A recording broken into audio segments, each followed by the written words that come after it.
Yes, all of you welcomes to Ravens classes. 2015 KS prelims question paper ಒಂದನ್ನು ಈ ವಿಡಿಯೋದಲ್ಲಿ discuss ಮಾಡಲಾಗುತ್ತೆ.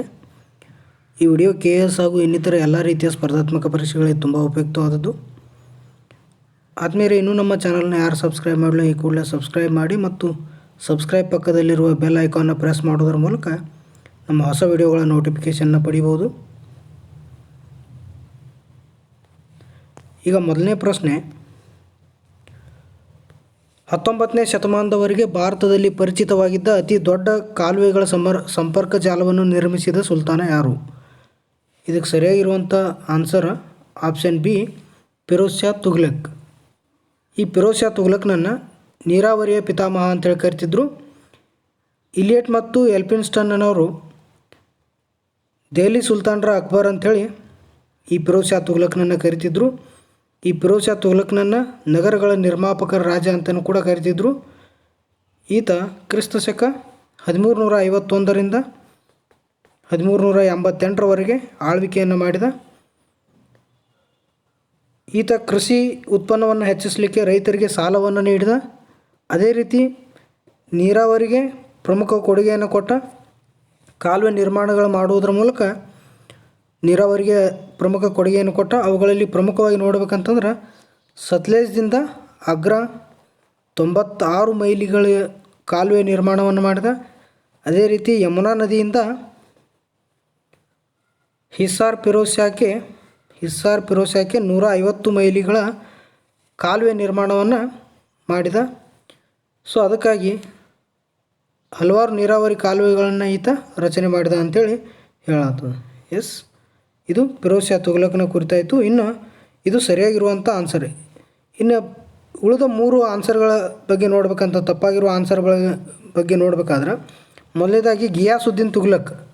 ಈ ಗಿಯಾಸುದ್ದೀನ್ ತುಘಲಕ್ ಈತ ತುಘಲಕ್ ಸಂತತಿಯ ಸ್ಥಾಪಕನಾಗಿರ್ತಾನು. ದೆಹಲಿ ಸುಲ್ತಾನರಲ್ಲಿ ಪ್ರಮುಖವಾಗಿ ನೀರಾವರಿಗೆ ಕೊಡುಗೆಯನ್ನು ಕೊಟ್ಟಂಥವು ಯಾರಂತಂದ್ರೆ ಗಿಯಾಸುದ್ದೀನ್ ತುಘಲಕ್.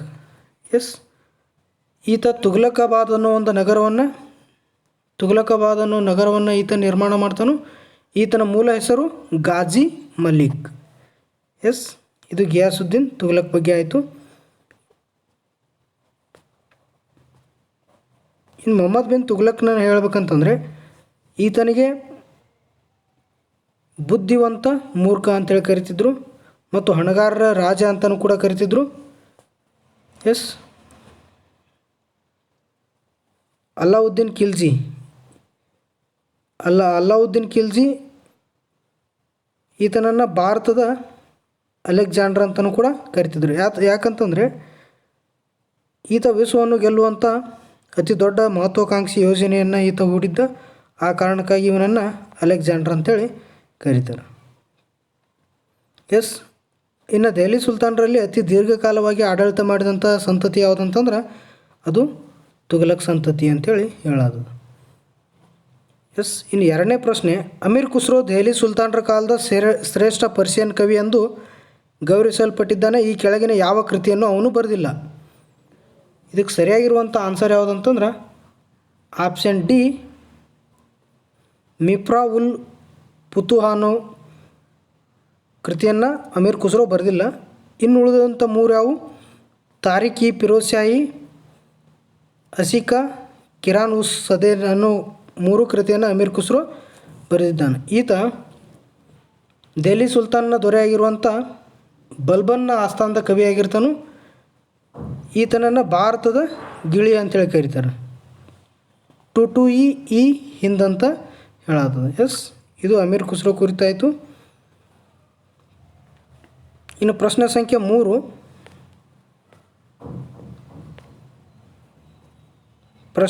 3, ಶಾತವಾಹನರ ಕಾಲದಲ್ಲಿ ನಗರಾಡಳಿತವು ಈ ಕೆಳಗಿನ ಯಾರ ಕೈಯಲ್ಲಿತ್ತು? ಶಾತವಾಹನರ ಕಾಲದಲ್ಲಿ ನಗರಾಡಳಿತವು ಈ ಕೆಳಗಿನ ಯಾರ ಕೈಯಲ್ಲಿತ್ತು? ಇದಕ್ಕೆ ಸರಿಯಾಗಿರುವಂಥ ಆನ್ಸರ್ ನಿಗಮ ಸಗಬ. ಎಸ್, ಶಾತವಾಹನರು ಮೌರ್ಯರ ಉತ್ತರಾಧಿಕಾರಿಗಳಾಗಿದ್ದರು ಅಂತ ಹೇಳತ್ತದ. ಇನ್ನು ಇವ್ರ ಕುರಿತು ಹೇಳ್ಬೇಕಂತಂದ್ರೆ ಕ್ರಿಸ್ತಪೂರ್ವ 230ರಿಂದ ಕ್ರಿಸ್ತ ಶಕ 220ರವರೆಗೆ ಇವರ ಆಳ್ವಿಕೆ ಇತ್ತು. ಇವರ ಸ್ಥಾಪಕ ಯಾರಂತಂದ್ರೆ ಸಿಮುಖ ಪ್ರಸಿದ್ಧ ದೊರೆ ಗೌತಮಿ ಪುತ್ರ ಶಾತಕರ್ಣಿ. ಎಸ್,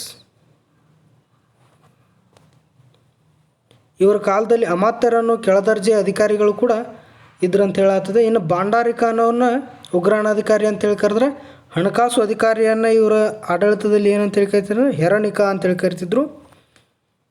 ಎಸ್, ಈ ಲೇಖಕ ಅಂತಂದ್ರೆ ರಾಜ್ಯ ಮತ್ತು ಕಾರ್ಯದರ್ಶಿಗೆ ಲೇಖಕ ಅಂತೇಳಿ ಕರಿತಿದ್ರು. ಇನ್ನು ನಿಬಂಧಿತ ಅಂತೇಳಿ ಬರ್ತೈತಿ. ಆ ನಿಬಂಧಿತ ಅಂತಂದ್ರೆ ಈ ಲೇಖಕ ಸಿದ್ಧಪಡಿಸಿರುವಂಥ ದಾಖಲೆಯನ್ನು ವ್ಯವಸ್ಥಿತವಾಗಿ ಇಡುವವನಿಗೆ ನಿಬಂಧಿಕ ಅಂಥೇಳಿ ಕರಿತಿದ್ರು.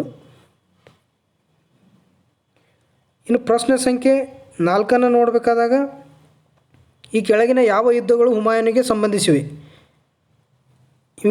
ಹುಮಾಯೂನಿಗೆ ಸಂಬಂಧಿಸಿದಂಥ ಯುದ್ಧಗಳು ಕಲಿಂಜರ್ ಯುದ್ಧ ಮತ್ತು ಚುನಾರ್ ಯುದ್ಧ. ಈ ಕಲಿಂಜರ್ ಯುದ್ಧವನ್ನು ಕ್ರಿಸ್ತಶಕ 1531 ಮಾಡ್ತಾನೆ. ಇನ್ನು ಚುನಾರ್ ಯುದ್ಧವನ್ನು 1532 ಮಾಡ್ತಾನೆ. ಎಸ್, ಇದಕ್ಕೆ ಸರಿಯಾಗಿರುವಂಥ ಆನ್ಸರ್ ಆಪ್ಷನ್ ಡಿ 1 ಮತ್ತು 2. ಈ ಎರಡನೇ ಪಾಣಿಪತ್ ಯುದ್ಧ 1556 ಅಕ್ಬರ್ ಮತ್ತು ಹೇಮುವಿನ ನಡುವೆ ನಡೀತೈತಿ. ಈ ಯುದ್ಧದ ಪರಿಣಾಮ ಅಕ್ಬರ್ ಇದ್ದವ ಜಯಶಾಲಿ ಆತನು. ಇನ್ನು ಹಲ್ದಿಘಾಟ್ ಯುದ್ಧ ಅನ್ನೋದು 1576 ನಡೀತೈತಿ. ಅಕ್ಬರ್ ಮತ್ತು ರಜಪೂತರ ರಾಣಾ ಪ್ರತಾಪ್ ಸಿಂಗನ ನಡುವೆ ಈ ಯುದ್ಧ ನಡೀತೈತಿ. ಈ ಯುದ್ಧದ ಪರಿಣಾಮ ಕೂಡ ಅಕ್ಬರ್ ಇದ್ದ ಜಯಶಾಲಿ ಆತನು. ಇನ್ನು ಪ್ರಶ್ನೆ ಸಂಖ್ಯೆ 5, ಗಗನ್ ಮಹಲ್ ಕಟ್ಟಡ ಯಾವ ಮನೆತನದ ವಾಸ್ತುಶಿಲ್ಪಿಯ ಸಾಧನೆ ಅಂತೇಳಿ ಕೇಳ್ಯಾರು. ಇದಕ್ಕೆ ಸರಿಯಾಗಿರುವಂಥ ಆಪ್ಷನ್ ಎ ಆದಿಲ್ ಶಾಹಿಗಳು. ಗಗನ್ ಮಹಲ್ ಎಲ್ಲೈತಿ ಅಂದರೆ ಇದು ಬಿಜಾಪುರದಲ್ಲೈತಿ. ಈ ಅವತ್ತಿನ ಬಿಜಾಪುರ, ಇವತ್ತಿನ ವಿಜಯಪುರ. ಇದನ್ನು ನಿರ್ಮಾಣ ಮಾಡಿದವರು ಯೂಸುಫ್ ಆದಿಲ್ ಶಾ.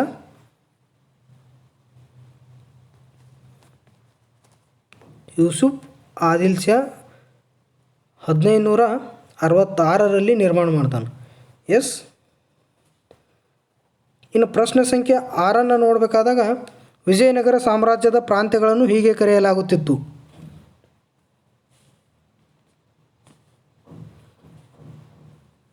ರಾಜ್ಯಗಳು ಅಂಥೇಳಿ ಕರಿತಿದ್ರು. ಇದಕ್ಕೆ ಸರಿಯಾಗಿರುವಂಥ ಆಪ್ಷನ್ ಬಿ. ಈ ವಿಜಯನಗರ ಸಾಮ್ರಾಜ್ಯದ ಕುರಿತು ತಿಳ್ಕೊಬೇಕಂತಂದ್ರೆ, ಕ್ರಿಸ್ತಶಕ 1336 ಗುರುಗಳಾಗಿರುವಂಥ ವಿದ್ಯಾರಣ್ಯರ ಮಾರ್ಗದರ್ಶನದಲ್ಲಿ ಹರಿಹರ ಮತ್ತು ಬುಕ್ಕರಾಯ ಅನ್ನೋರು ಏನು ಮಾಡ್ರಿ ಅಂತಂದರೆ ಈ ವಿಜಯನಗರ ಸಾಮ್ರಾಜ್ಯವನ್ನು ಸ್ಥಾಪನೆ ಮಾಡಿದರು ಅಂತ ಹೇಳಾಗುತ್ತೆ. ಈ ವಿಜಯನಗರ ಸಾಮ್ರಾಜ್ಯದಲ್ಲಿ ತುಳು ವಂಶದ ಪ್ರಖ್ಯಾತ ದೊರೆಯಾಗಿರುವಂಥ ಕೃಷ್ಣದೇವರಾಯ ಈ ವಂಶದ ಪ್ರಖ್ಯಾತ ದೊರೆಯಾಗಿರ್ತಾನು. ಇಲ್ಲಿ ಅನೇಕ ಪ್ರಾಂತ್ಯಗಳನ್ನು ರಾಜ್ಯಗಳಂತೇಳಿ ವಿಂಗಡಿಸ್ತಿದ್ರು. ಪ್ರತಿ ರಾಜ್ಯವನ್ನು ನಾಡುಗಳಂತಾಗಿ ಒಳಗೊಂಡಿತ್ತು. ಅದೇ ರೀತಿ ನಾಡುಗಳನ್ನು ಕಂಪನಿಗಳಾಗಿ ವಿಂಗಡಿಸಲಾಗಿತ್ತು. ಇವುಗಳಲ್ಲದೆ ಮತ್ತು ಮಂಡಲ, ರಾಜ್ಯ, ಸೀಮೆ ಮತ್ತು ನಾಡು, ಒಳನಾಡು, ಹೋಬಳಿ, ಮಾಗಣಿ, ಕಸಬಾ, ಗ್ರಾಮ, ಸ್ಥಳ ಅನ್ನೋ ಹೆಸರಿನಿಂದ ಕೂಡ ಇಲ್ಲಿ ವಿಜಯನಗರ ಸಾಮ್ರಾಜ್ಯದಲ್ಲಿ ಪ್ರಾಂತ್ಯಗಳು ಕಂಡುಬರ್ತವೆ. ಅದೇ ರೀತಿ ವಿಜಯನಗರ ಆಸ್ಥಾನದಲ್ಲಿ ಅಷ್ಟದಿಗ್ಗಜರು ಇದ್ದರು. ಅಷ್ಟದಿಗ್ಗಜರು ಕಂಡುಬರುವುದು ಯಾವ ಸಾಮ್ರಾಜ್ಯದಲ್ಲಿ ಅಂತಂದ್ರೆ ವಿಜಯನಗರ ಸಾಮ್ರಾಜ್ಯದಲ್ಲಿ. ಆಡಳಿತದಲ್ಲಿ ರಾಜನಿಗೆ ನೆರವಾಗುವ ಸಂಬಂಧ ಮಹಾಪ್ರಧಾನಿ, ಮಹಾಮಂತ್ರಿ, ಮಂತ್ರಿ, ದಂಡನಾಯಕ, ಕಾರ್ಯಕರ್ತ, ನಾಯಕ, ಖಜಾಂಚಿ, ರಾಯಸೂತ್ರಾಧಿಕಾರಿ ಹೀಗೆ ಮೊದಲಾದ ಅಧಿಕಾರಿಗಳು ವಿಜಯನಗರ ಸಾಮ್ರಾಜ್ಯದಲ್ಲಿ ಇದ್ದರು ಅಂಥೇಳಿ ಹೇಳಲಾಗುತ್ತೆ. ಇನ್ನು ಪ್ರಶ್ನೆ ಸಂಖ್ಯೆ 7 ನೋಡಿದಾಗ, ಮಂತ್ರಿಮಂಡಲಕ್ಕೆ ಸಂಬಂಧಿಸಿದಂತೆ ಪ್ರಧಾನಮಂತ್ರಿಗಳಿಗೆ ಇರುವ ಈ ಕೆಳಕಂಡ ಅಧಿಕಾರಿಗಳ ಪೈಕಿ ಒಂದನ್ನು ತಪ್ಪಾಗಿ ಪಟ್ಟಿ ಮಾಡಲಾಗಿದೆ ಅಂತ ಹೇಳ್ಯಾರ. ಎಸ್, ಇದಕ್ಕೆ ಸರಿಯಾಗಿಲ್ಲದಂಥ ಆನ್ಸರ್ ಯಾವುದಂತಂದ್ರೆ, ಸಚಿವರು ತನ್ನೊಂದಿಗೆ ಸಹಕರಿಸುತ್ತಿಲ್ಲವೆಂದು ಅವರಿಗೆ ಕಂಡು ಬಂದಲ್ಲಿ ಅಂಥ ಯಾವುದೇ ಸಚಿವರನ್ನು ವಜಾಗೊಳಿಸಬಹುದು. ಇದು ತಪ್ಪಾಗಿರುವಂಥ ಆನ್ಸರ್. ಎಸ್, ಇನ್ನು ಉಳಿದಂಥ 3 ಯಾವಂತಂದ್ರೆ, ಮಂತ್ರಿಮಂಡಲ ಸದಸ್ಯರನ್ನು ಪ್ರಧಾನಮಂತ್ರಿಗಳ ಶಿಫಾರಸಿನ ಮೇರೆಗೆ ರಾಷ್ಟ್ರಪತಿಗಳು ನೇಮಕ ಮಾಡುತ್ತಾರೆ. ಇದು ಸರಿಯಾಗೈತಿ. ಇನ್ನು ಅವರು ಮಂತ್ರಿಮಂಡಲದ ಸದಸ್ಯರಿಗೆ ಖಾತೆಗಳನ್ನು ಹಂಚಿಕೆ ಮಾಡೋರು. ಇದು ಕೂಡ ಸರಿ ಐತಿ. ಅವರು ಮಂತ್ರಿಮಂಡಲದ ಸಭೆಗಳ ಅಧ್ಯಕ್ಷತೆಯನ್ನು ವಹಿಸುವರು. ಎಸ್, ಇದು ಕೂಡ ಸರಿ ಐತಿ. ಯೋಜನಾ ಆಯೋಗದ ನೀತಿ ಆಯೋಗದ ಅಧ್ಯಕ್ಷರು ಮತ್ತು ರಾಷ್ಟ್ರೀಯ ಅಭಿವೃದ್ಧಿ ಮಂಡಳದ ಅಧ್ಯಕ್ಷರು ಕೂಡ ಪ್ರಧಾನಮಂತ್ರಿಗಳು ಆಗಿರ್ತಾರೆ. ಎಸ್,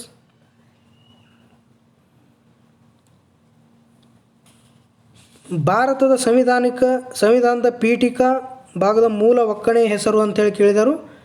ಇದಕ್ಕೆ ಸರಿಯಾಗಿರುವಂಥ ಆನ್ಸರ್ ಯಾವುದಂತಂದ್ರೆ ಆಪ್ಷನ್ ಸಿ, ಸಮಾಜವಾದಿ ಜಾತ್ಯತೀತ ಪ್ರಜಾಸತ್ತಾತ್ಮಕ ಗಣರಾಜ್ಯ ಇದು ಏನಂತಂದ್ರೆ ಭಾರತ ಸಂವಿಧಾನದ ಪೀಠಿಕಾ ಭಾಗದ ಮೂಲ ಒಕ್ಕಣೆಯ ಹೆಸರು ಅಂತೇಳಿ ಹೇಳಾಗ್ತದೆ.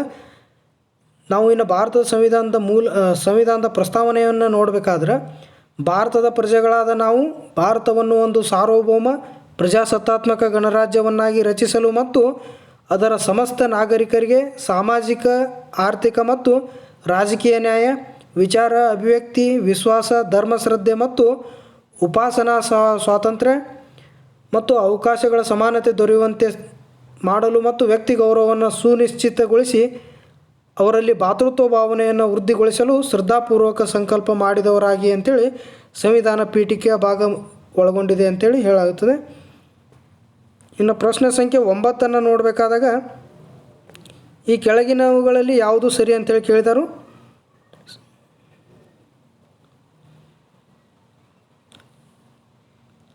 IAS ಮ್ಯಾಂಡ್ರಿನ್ ಮಾದರಿಯ ನಾಗರಿಕ ಸೇವೆಯಾಗಿದ್ದು ಸ್ಥೂಲವಾಗಿ ಇದನ್ನು ಬ್ರಿಟನ್, ಫ್ರಾನ್ಸ್ ಅಥವಾ ಜಪಾನ್ನಲ್ಲಿ ನಡೆಸುವ ಉನ್ನತ ಸೇವೆಗಳ ನೇಮಕಾತಿ ಪರೀಕ್ಷೆಯೊಂದಿಗೆ ಹೋಲಿಸಬಹುದಾಗಿದೆ. ಈ ಹೇಳಿಕೆ ಸರಿಯಾಗಿದೆ. ಎಸ್. ಇನ್ನು ಪ್ರಶ್ನೆ ಸಂಖ್ಯೆ 10 ನೋಡಬೇಕಾದಾಗ ರಾಷ್ಟ್ರೀಯ ಮಹಿಳಾ ಆಯೋಗ ಅಧಿನಿಯಮ 1990 ಅಡಿಯಲ್ಲಿ ರಾಷ್ಟ್ರೀಯ ಮಹಿಳಾ ಆಯೋಗವನ್ನು ಶಾಸನಾತ್ಮಕ ನಿಕಾಯವಾಗಿ ಜನವರಿ 1992ರಲ್ಲಿ ಸ್ಥಾಪಿಸಿದ ಉದ್ದೇಶ ಕೇಳಿದರು. ಇದಕ್ಕೆ ಸರಿಯಾಗಿರುವಂಥ ಆನ್ಸರ್ ಯಾವುದಂತಂದ್ರೆ ಆಪ್ಷನ್ ಸಿ 4 ಮಾತ್ರ. ಮಹಿಳೆಯರ ಮೇಲೆ ಅಪರಾಧಗಳನ್ನು ಮಾಡುವ ಅಪರಾಧಿಗಳ ವಿರುದ್ಧ ನೇರ ಕ್ರಮ ಜರುಗಿಸುವ ಸಲುವಾಗಿ ರಾಷ್ಟ್ರೀಯ ಮಹಿಳಾ ಆಯೋಗವನ್ನು ಶಾಸನಾತ್ಮಕ ನಿಕಾಯವಾಗಿ ಜನವರಿ 1992ರಲ್ಲಿ ಸ್ಥಾಪಿಸಲಾಯಿತು ಅಂಥೇಳಿ ಹೇಳಾಗ್ತದೆ. ಇನ್ನು ಪ್ರಶ್ನೆ ಸಂಖ್ಯೆ 11 ನೋಡಬೇಕಾದಾಗ ಭಾರತದ ಚುನಾವಣೆಗೆ ಸಂಬಂಧಿಸಿದಂತೆ ಈ ಮುಂದಿನ ಯಾವುದು ಸಂವಿಧಾನಿಕ ತತ್ವವಾಗಿದೆ ಅಂತೇಳಿ ಕೇಳರು. ಇದಕ್ಕೆ ಸರಿಯಾಗಿರುವಂಥ ಆಪ್ಷನ್ ಯಾವುದಂತಂದ್ರೆ ಆಪ್ಷನ್ ಡಿ. ಯಾರೇ ವ್ಯಕ್ತಿಯನ್ನು ಅವನ ಅಥವಾ ಅವಳ ಧರ್ಮ, ಜಾತಿ, ಜನಾಂಗ, ಲಿಂಗ ಅಥವಾ ಇವುಗಳಲ್ಲಿ ಯಾವುದೇ ಒಂದರ ಆಧಾರದ ಮೇಲೆ ಚುನಾವಣಾ ಮತಪಟ್ಟಿಯಿಂದ ಹೊರಗಿಡತಕ್ಕದ್ದಲ್ಲ ಅಂತೇಳ್ಯಾರು. ಎಸ್, ಇದು ಸರಿಯಾಗಿರುವಂಥ ಆನ್ಸರ್. ಇನ್ನು ಈ ಭಾರತದ ಚುನಾವಣಾ ಆಯೋಗದ ಕುರಿತು ನೋಡ್ಬೇಕಂತಂದ್ರೆ ಇದು ಜನವರಿ 25, 1950ರಂದು ಸ್ಥಾಪಿಸಲಾದಂಥ ಒಂದು ಸ್ವಾಯತ್ತ ಸಂಸ್ಥೆ. ಇದ್ರ ಮೇಲೆ ಯಾವುದೇ ರೀತಿ ಶಾಸಕಾಂಗ ಮತ್ತು ಕಾರ್ಯಾಂಗದ ಒತ್ತಡ ಇರುವುದಿಲ್ಲ. ಅದೇ ರೀತಿ ಭಾರತದಲ್ಲಿ ಚುನಾವಣೆಗಳು ಯಾವ ರೀತಿ ಅಂತಂದ್ರೆ ವಯಸ್ಕ ಮತದಾನ ಪದ್ಧತಿಯ ಆಧಾರದ ಮೇಲೆ ಭಾರತದಲ್ಲಿ ಚುನಾವಣೆಗಳು ನಡೀತವೆ. ಅದು ಅನುಚ್ಛೇದ 326ರ ಅನ್ವಯ ವಯಸ್ಕ ಮತದಾನ ಪದ್ಧತಿಯ ಅನುಗುಣವಾಗಿ ಭಾರತದಲ್ಲಿ ಚುನಾವಣೆ ನಡೀತವೆ. 18 ವರ್ಷ ಮೇಲ್ಪಟ್ಟ ಎಲ್ಲರೂ ಏನಂತಂದ್ರೆ ಮತದಾನದಲ್ಲಿ ಭಾಗವಹಿಸಬಹುದು. ಅವರಿಗೆ ಯಾವುದೇ ರೀತಿ ಜಾತಿ, ಪಂಥ, ಮತ, ಭೇದ, ಆಸ್ತಿ, ಅಂತಸ್ತುಗಳ ಯಾವುದೇ ಭೇದ ಭಾವ ಇಲ್ಲದೆ ಮತವನ್ನು ಚಲಾಯಿಸುವ ಹಕ್ಕನ್ನು ಹೊಂದಿದ್ದಾರೆ ಅಂತ ಹೇಳಾಗ್ತದೆ. ಎಸ್. ಇನ್ನು ರಾಜೀವ್ ಗಾಂಧಿಯವರು ಪ್ರಧಾನಮಂತ್ರಿ ಆಗಿದ್ದಂಥ ಸಂದರ್ಭದಲ್ಲಿ 1988ರಲ್ಲಿ ಸಂವಿಧಾನಕ್ಕೆ 61ನೇ ತಿದ್ದುಪಡಿ ತರುವುದರ ಮೂಲಕ ಅನುಚ್ಛೇದ 326ಕ್ಕೆ ತಿದ್ದುಪಡಿ ಮಾಡಿ ಮತದಾನದ ವಯಸ್ಸನ್ನು 20ರಿಂದ 18ಕ್ಕೆ ಇಳಿಸಲಾಯಿತು. ಎಸ್. ಇನ್ನು ಚುನಾವಣಾ ಪ್ರಚಾರದ ಕುರಿತು ನೋಡ್ಬೇಕಂತಂದ್ರೆ ನಾಮಪತ್ರವನ್ನು ಹಿಂತೆಗೆದ ದಿನಾಂಕದಿಂದ ಹಿಡ್ಕೊಂಡು 20 ದಿನಗಳ ಅವಧಿಯವರೆಗೆ ಚುನಾವಣಾ ಪ್ರಚಾರ ಮಾಡಲಿಕ್ಕೆ ಅನುಮತಿಯನ್ನು ನೀಡಲಾಗಿರ್ತೈತಿ. ಇನ್ನು ಚುನಾವಣೆ ನಡೆಯುವ 48 ಗಂಟೆಗಳ ಪೂರ್ವದಾಗ ಏನು ಮಾಡ್ಬೇಕಂದ್ರೆ ಯಾವುದೇ ರೀತಿಯ ಪ್ರಚಾರವನ್ನು ಯಾವುದೇ ಕ್ಷೇತ್ರದಲ್ಲಿ ಮಾಡುವಂತಿಲ್ಲ ಅಂಥೇಳಿ ಹೇಳಾಗ್ತದೆ. ಇನ್ನು 1990ರಾಗ ಈ ಚುನಾವಣಾ ಆಯೋಗದ ಸುಧಾರಣೆ ಕುರಿತು ಈ ಚುನಾವಣಾ ಸುಧಾರಣೆ ಕುರಿತು 1990ರಾಗ ದಿನೇಶ್ ಗೋಸ್ವಾಮಿ ಅನ್ನೋರು ಏನು ಮಾಡಿದ್ರು ಅಂತಂದ್ರೆ ಒಂದು ಸಮಿತಿಯ ಶಿಫಾರಸಿನ ಮೇರೆಗೆ ಭಾವಚಿತ್ರ ಇರುವಂಥ ಒಂದು ಮತದಾನದ ವೋಟರ್ ID-ಯನ್ನು ದಿನೇಶ್ ಗೋಸ್ವಾಮಿ ಅವರ ನೇತೃತ್ವದಂಥ ಒಂದು ಸಮಿತಿಯ ಶಿಫಾರಸಿನ ಮೇರೆಗೆ ಭಾವಚಿತ್ರ ಹೊಂದಿದಂಥ ಮತದಾರರ ಗುರುತಿನ ಚೀಟಿಯನ್ನು ಜಾರಿಗೊಳಿಸಲಾಗ್ತೈತಿ. ಎಸ್, ಇದು ಭಾರತದ ಚುನಾವಣೆ ಆಯೋಗದ ಕುರಿತದ್ದಾಯಿತು. ಇನ್ನು ಪ್ರಶ್ನೆ ಸಂಖ್ಯೆ 12 ಈ ಮುಂದಿನ ಹೇಳಿಕೆಗಳನ್ನು ಪರ್ಯಾಲೋಚಿಸಿ ಅಂತ ಹೇಳಿ ಕೇಳಿದರು. ಇದಕ್ಕೆ ಸರಿಯಾಗಿರುವಂಥ ಆನ್ಸರ್ ಯಾವುದಂತಂದ್ರೆ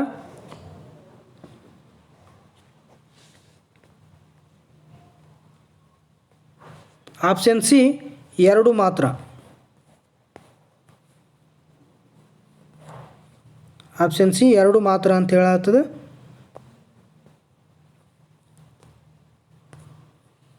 ಸಂವಿಧಾನದ ಹಲವು ನಿರ್ದಿಷ್ಟ ಮೂಲಭೂತ ಲಕ್ಷಣಗಳನ್ನು ಅನುಚ್ಛೇದ 368ರ ಅಡಿಯಲ್ಲಿ ತಿದ್ದುಪಡಿ ಮಾಡುವ ಅಧಿಕಾರ ಚಲಾಯಿಸುವುದರಿಂದ ಮಾರ್ಪಾಡು ಮಾಡಲಾಗದು ಅಂಥೇಳಿ ಹೇಳತ್ತದ. ಇದಕ್ಕೆ ನೋಡ್ಬೇಕಂತಂದ್ರೆ ಭಾರತದ ಸಂವಿಧಾನದ 3 ಬಗೆಯ ತಿದ್ದುಪಡಿಗಳಿಗೆ ಅವಕಾಶವನ್ನು ಮಾಡಿಕೊಡ್ತೈತಿ. ಅವುಗಳಿಗೆ ಮೊದಲೇದು ಯಾವುದಂತಂದ್ರೆ ಒಂದು ಸರಳ ಬಹುಮತದಿಂದ.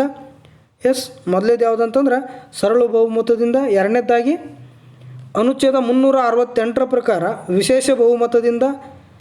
ಮೂರನೇದ್ದು ವಿಶೇಷ ಬಹುಮತ ಮತ್ತು ದೇಶದ ಅರ್ಧದಷ್ಟಾದರೂ ರಾಜ್ಯದ ವಿಧಾನಮಂಡಲಗಳ ಸಮರ್ಥನೆಯೊಂದಿಗೆ 3 ರೀತಿಯ ಭಾರತದ ಸಂವಿಧಾನದ ತಿದ್ದುಪಡಿಗಳಿಗೆ ಅವಕಾಶವನ್ನು ಮಾಡಿಕೊಡಲಾಗ್ತೈತಿ. 3 ತಿದ್ದುಪಡಿಗಳು.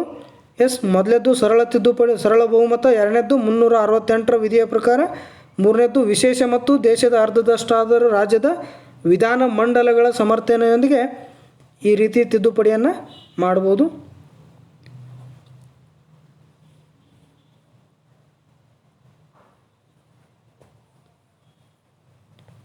ಇನ್ನು ಪ್ರಶ್ನೆ ಸಂಖ್ಯೆ 13, ಈ ಮುಂದಿನ ಹೇಳಿಕೆಗಳನ್ನು ಪರ್ಯಾಲೋಚಿಸಿ ಅಂತೇಳಿ ಕೇಳಿದರು. ಇದಕ್ಕೆ ಸರಿಯಾಗಿರುವಂಥ ಆನ್ಸರ್ ಆಪ್ಷನ್ ಎ 1, 2, 3 ಇವು 3 ಸರಿಯಾಗಿರೋದು. ಹೇಬಿಯಸ್ ಕಾರ್ಪಸ್ ಇದು ವ್ಯಕ್ತಿಯೊಬ್ಬನು ಮತ್ತೊಬ್ಬ ವ್ಯಕ್ತಿಯನ್ನು ಬಂಧಿಸಿದಾಗ ಬಂಧಿತನನ್ನು ನ್ಯಾಯಾಲಯದ ಮುಂದೆ ಹಾಜರುಪಡಿಸುವಂತೆ ಆ ವ್ಯಕ್ತಿಗೆ ಆದೇಶಿಸುವ ಸ್ವರೂಪದಲ್ಲಿದೆ ಅಂತೇಳಿ ಕೇಳ್ಯಾರು. ಇದು ಕೂಡ ಸರಿ ಐತಿ. ಇನ್ನು ಎರಡನೇದ್ದು ಮ್ಯಾಂಡಮಸ್, ಇದರ ಪದದ ಅರ್ಥ ಅಪ್ಪಣೆ ಅಥವಾ ಆದೇಶ ಅಂದಂಗೆ. ಇನ್ನು ಮೂರನೇದ್ದು ಸರ್ಸಿಯೋರರಿ, ಅಧೀನ ನ್ಯಾಯಾಲಯ ಆದೇಶ ಅಥವಾ ನಿರ್ಧಾರವನ್ನು ರದ್ದುಗೊಳಿಸಿ ಹೊರಡಿಸಲಾಗಿರುವಂಥ ಒಂದು ಆದೇಶಕ್ಕೆ ಏನಂತ ಹೇಳಿ ಕರಿತಾರೆ ಅಂದ್ರೆ ಸರ್ಸಿಯೋರರಿ. ಇದಕ್ಕೆ ಸರಿಯಾಗಿರುವಂಥ ಆನ್ಸರ್ ಏನಂತಂದ್ರೆ ಆಪ್ಷನ್ ಎ 1, 2, 3. ಇನ್ನು ಪ್ರಶ್ನೆ ಸಂಖ್ಯೆ 14, ಈ ಮುಂದಿನ ಯಾವ ತುರ್ತು ಪರಿಸ್ಥಿತಿ ರೂಪವು ನಮ್ಮ ಸಂವಿಧಾನದಲ್ಲಿ ಮಾನ್ಯ ಮಾಡಲಾದ ರೂಪವಾಗಿಲ್ಲ ಅಂಥೇಳಿ ಕೇಳ್ಯಾರು. ಇದಕ್ಕೆ ಸರಿಯಾಗಿರುವಂಥ ಆನ್ಸರ್ ಆಪ್ಷನ್ ಸಿ, ನೈಸರ್ಗಿಕ ಅವಘಡದ ಕಾರಣದಿಂದಾಗಿ ತುರ್ತು ಪರಿಸ್ಥಿತಿ. ಇದನ್ನು ನಮ್ಮ ಸಂವಿಧಾನದಲ್ಲಿ ಮಾನ್ಯ ಮಾಡಲಾದ ರೂಪವಾಗಿಲ್ಲ ಅಂಥೇಳಿ ಕೇಳ್ಯಾರು. ಇನ್ನು ಉಳಿದಂಥ 3 ಯಾವಂತಂದರೆ ಯುದ್ಧ, ಬಾಹ್ಯ ಆಕ್ರಮಣ ಅಥವಾ ಶಸ್ತ್ರದಂಗೆಯ ಕಾರಣದಿಂದ ತುರ್ತು ಪರಿಸ್ಥಿತಿಯನ್ನು ಹೇರಬಹುದು.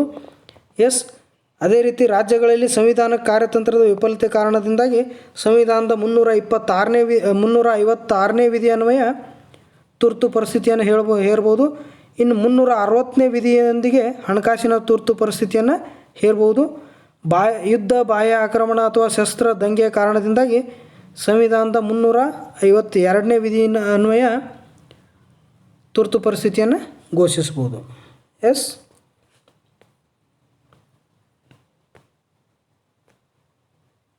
ಪ್ರಶ್ನೆ ಸಂಖ್ಯೆ 15, ಭಾರತದ ನಾಗರಿಕ ಸಾಮೂಹಿಕ ಸಮಾಜವಾದಿ ಆರ್ಥಿಕ ಧ್ಯೇಯೋದ್ದೇಶಗಳನ್ನು ಇದರಲ್ಲಿ ಸೇರಿಸಲಾಗಿದೆ. ಯಾವುದರಲ್ಲಿ ಸೇರಿಸಲಾಗಿದೆ ಅಂಥೇಳಿ ಕೇಳಿದ್ರೆ ರಾಜ್ಯ ನೀತಿ ನಿರ್ದೇಶಕ ತತ್ವಗಳಲ್ಲಿ ಆರ್ಥಿಕ ಧ್ಯೇಯೋದ್ದೇಶಗಳನ್ನು ಸಾಮೂಹಿಕ ಸಮಾಜವಾದಿ ಆರ್ಥಿಕ ಧ್ಯೇಯೋದ್ದೇಶಗಳನ್ನು ಇದರಲ್ಲಿ ಸೇರಿಸಲಾಗಿದೆ.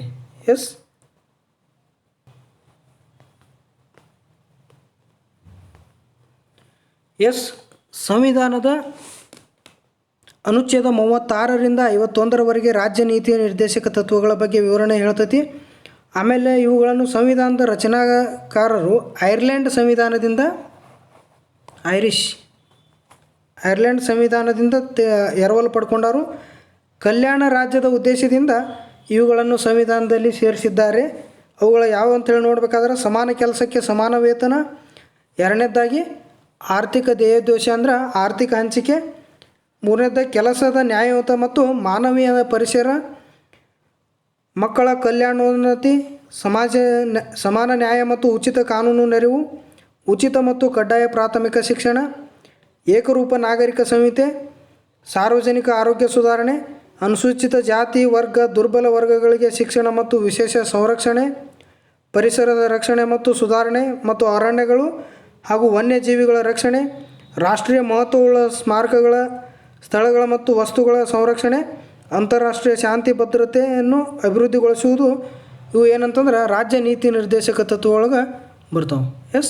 ಸಂವಿಧಾನದ 36ರಿಂದ 51ನೇ ವಿಧಿಯವರೆಗೆ ರಾಜ್ಯ ನೀತಿ ನಿರ್ದೇಶಕ ತತ್ವಗಳು ಬರ್ತಾವೆ ಅಂತೇಳಿ ಹೇಳುತ್ತದೆ. ಎಸ್. ಇನ್ನು ಪ್ರಶ್ನೆ ಸಂಖ್ಯೆ 16 ನೋಡಿದಾಗ, ಇಂಥ ಸಂದರ್ಭದಲ್ಲಿ ಸಂಸತ್ತಿನ ಜಂಟಿ ಅಧಿವೇಶನವನ್ನು ಕರೆಯಲಾಗುವುದಿಲ್ಲ. ಯಾವಾಗಂತೇಳಿ ನೋಡಿದ್ರೆ ಆಪ್ಷನ್ ಬಿ ಯಾವುದು? ಆಯವ್ಯಯ ಮಸೂದೆ, ಇನ್ನೊಂದು ಹಣಕಾಸು ಮಸೂದೆ, ಇನ್ನೊಂದು ಸಂವಿಧಾನ ತಿದ್ದುಪಡಿ ಮಸೂದೆ. ಈ ಮೂರು ಸಂದರ್ಭದಾಗ ಏನಂತಂದ್ರೆ ಜಂಟಿ ಅಧಿವೇಶನವನ್ನು ಸಂವಿಧಾನದ 108ನೇ ವಿಧಿ ಅನ್ವಯ ಜಂಟಿ ಅಧಿವೇಶನವನ್ನು ಕರೀಲಾತೈತಿ. ಈ ಜಂಟಿ ಅಧಿವೇಶನದ ಈ ಮೂರು ಇದ್ರಾಗ ಕರೀಲಿಕ್ಕೆ ಬರೋದಿಲ್ಲ. ಮೊದಲೇದು ಯಾವುದಂತಂದ್ರೆ ಆಯವ್ಯಯ ಮಸೂದೆ ಮಂಡನೆ ಮಾಡುವ ಟೈಮ್ದಾಗ ಸಂಸತ್ತಿನ ಜಂಟಿ ಅಧಿವೇಶನವನ್ನು ಕರೀಲಿಕ್ಕೆ ಆಗೋದಿಲ್ಲ. ಎರಡನೇದು ಹಣಕಾಸು ಮಸೂದೆ ಮತ್ತು ಮೂರನೇದು ಸಂವಿಧಾನ ತಿದ್ದುಪಡಿ ಮಸೂದೆಯನ್ನು ಮಾಡುವಾಗ ಜಂಟಿ ಅಧಿವೇಶನವನ್ನು ಕರೀಲಿಕ್ಕೆ ಬರೋದಿಲ್ಲ ಅಂತೇಳಿ ಹೇಳುತ್ತದೆ. ಎಸ್. ಇನ್ನು ಸಾಮಾನ್ಯ ಮಸೂದೆಯನ್ನು ಮಂಡನೆ ಮಾಡಬೇಕಾದಾಗ ಸಂಸತ್ತಿನ ಜಂಟಿ ಅಧಿವೇಶನವನ್ನು ಕರಿಬಹುದು.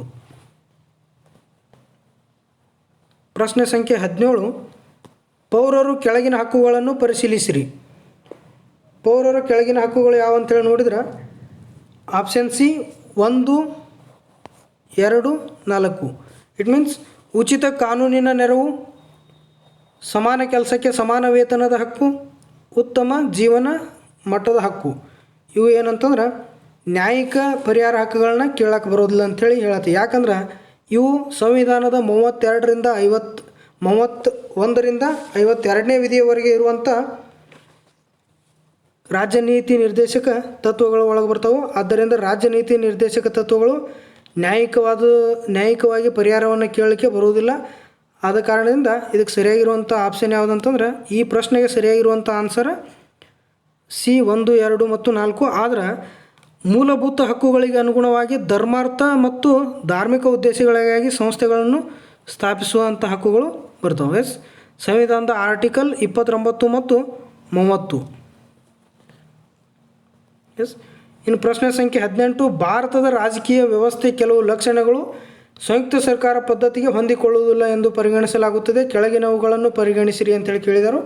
ಇದಕ್ಕೆ ಸರಿಯಾಗಿರುವಂಥ ಆನ್ಸರ್ ಯಾವುದಂತಂದ್ರೆ ಆಪ್ಷನ್ ಡಿ. ಏನು? ಮೊದಲನೇದು, ಕೆಲವು ಸಂದರ್ಭಗಳಲ್ಲಿ ರಾಜ್ಯಗಳ ಶಾಸನಗಳ ಮೇಲೆ ರಾಷ್ಟ್ರಪತಿಗೆ ಇರುವ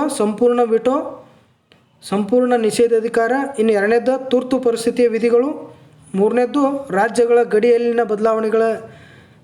ಇವು ಏನಂತಂದ್ರೆ ಭಾರತದ ರಾಜಕೀಯ ವ್ಯವಸ್ಥೆ ಕೆಲವು ಲಕ್ಷಣಗಳು ಸಂಯುಕ್ತ ಸರ್ಕಾರ ಪದ್ಧತಿಗೆ ಹೊಂದಿಕೊಳ್ಳುವುದಿಲ್ಲ ಅಂಥೇಳಿ ಹೇಳತ್ತದ. ಎಸ್. ಇನ್ನು ಉಳಿದಂಥದ್ದು ಯಾವುದಂತಂದ್ರೆ ಎಲ್ಲ ಅಧಿಕಾರಿಗಳು ಸಂವಿಧಾನಕ್ಕೆ ಅಧೀನಕ್ಕೆ ಒಳಪಟ್ಟಿರೋ ಎಲ್ಲ ಏನಂತಂದ್ರೆ ಸಂಯುಕ್ತ ಸರ್ಕಾರ ಪದ್ಧತಿಗೆ ಹೊಂದಿಕೊಳ್ಳುತ್ತವು ಅಂಥೇಳಿ ಹೇಳತ್ತದ. ಎಸ್. ಇದು ಪ್ರಶ್ನೆ ಸಂಖ್ಯೆ 18. ಇನ್ನು ಪ್ರಶ್ನೆ ಸಂಖ್ಯೆ 19,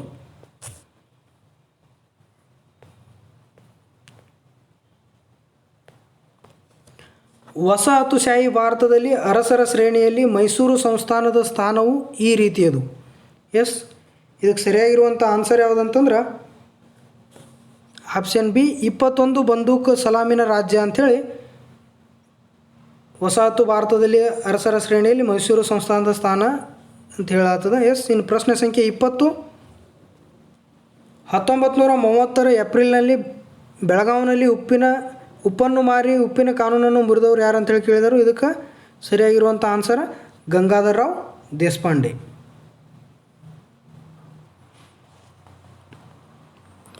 ಎಸ್. ಈ ಉಪ್ಪಿನ ಸತ್ಯಾಗ್ರಹದ ಕುರಿತು ನೋಡಬೇಕಾದ್ರೆ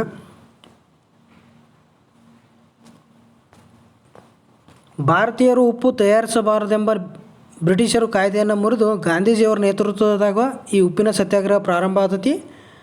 ಅದೇ ರೀತಿ ಕರ್ನಾಟಕದಲ್ಲೂ ಕೂಡ ಮೈಲಾರ ಮಹದೇವಪ್ಪನವರ ನೇತೃತ್ವದಲ್ಲಿ ಉಪ್ಪಿನ ಸತ್ಯಾಗ್ರಹ ನಡೀತೈತಿ. ಅದು ಹುಬ್ಬಳ್ಳಿ, ಬೆಳಗಾವಿ ಮುಂತಾದ ಕಡೆಗಳಲ್ಲಿ ಉಪ್ಪಿನ ಸತ್ಯಾಗ್ರಹ ಪ್ರಾರಂಭ ಆಗ್ತೈತಿ. ಅದೇ ರೀತಿ ಅಂಕೋಲಾದಲ್ಲಿ ಏಪ್ರಿಲ್ 13, 1930 ಉಪ್ಪು ತಯಾರಿಸಿ ಕಾಯ್ದೆಯನ್ನು ಭಗ್ನಗೊಳಿಸಲಾಗ್ತತಿ ಅಂಥೇಳಿ ಹೇಳತ್ತದ. ಎಸ್.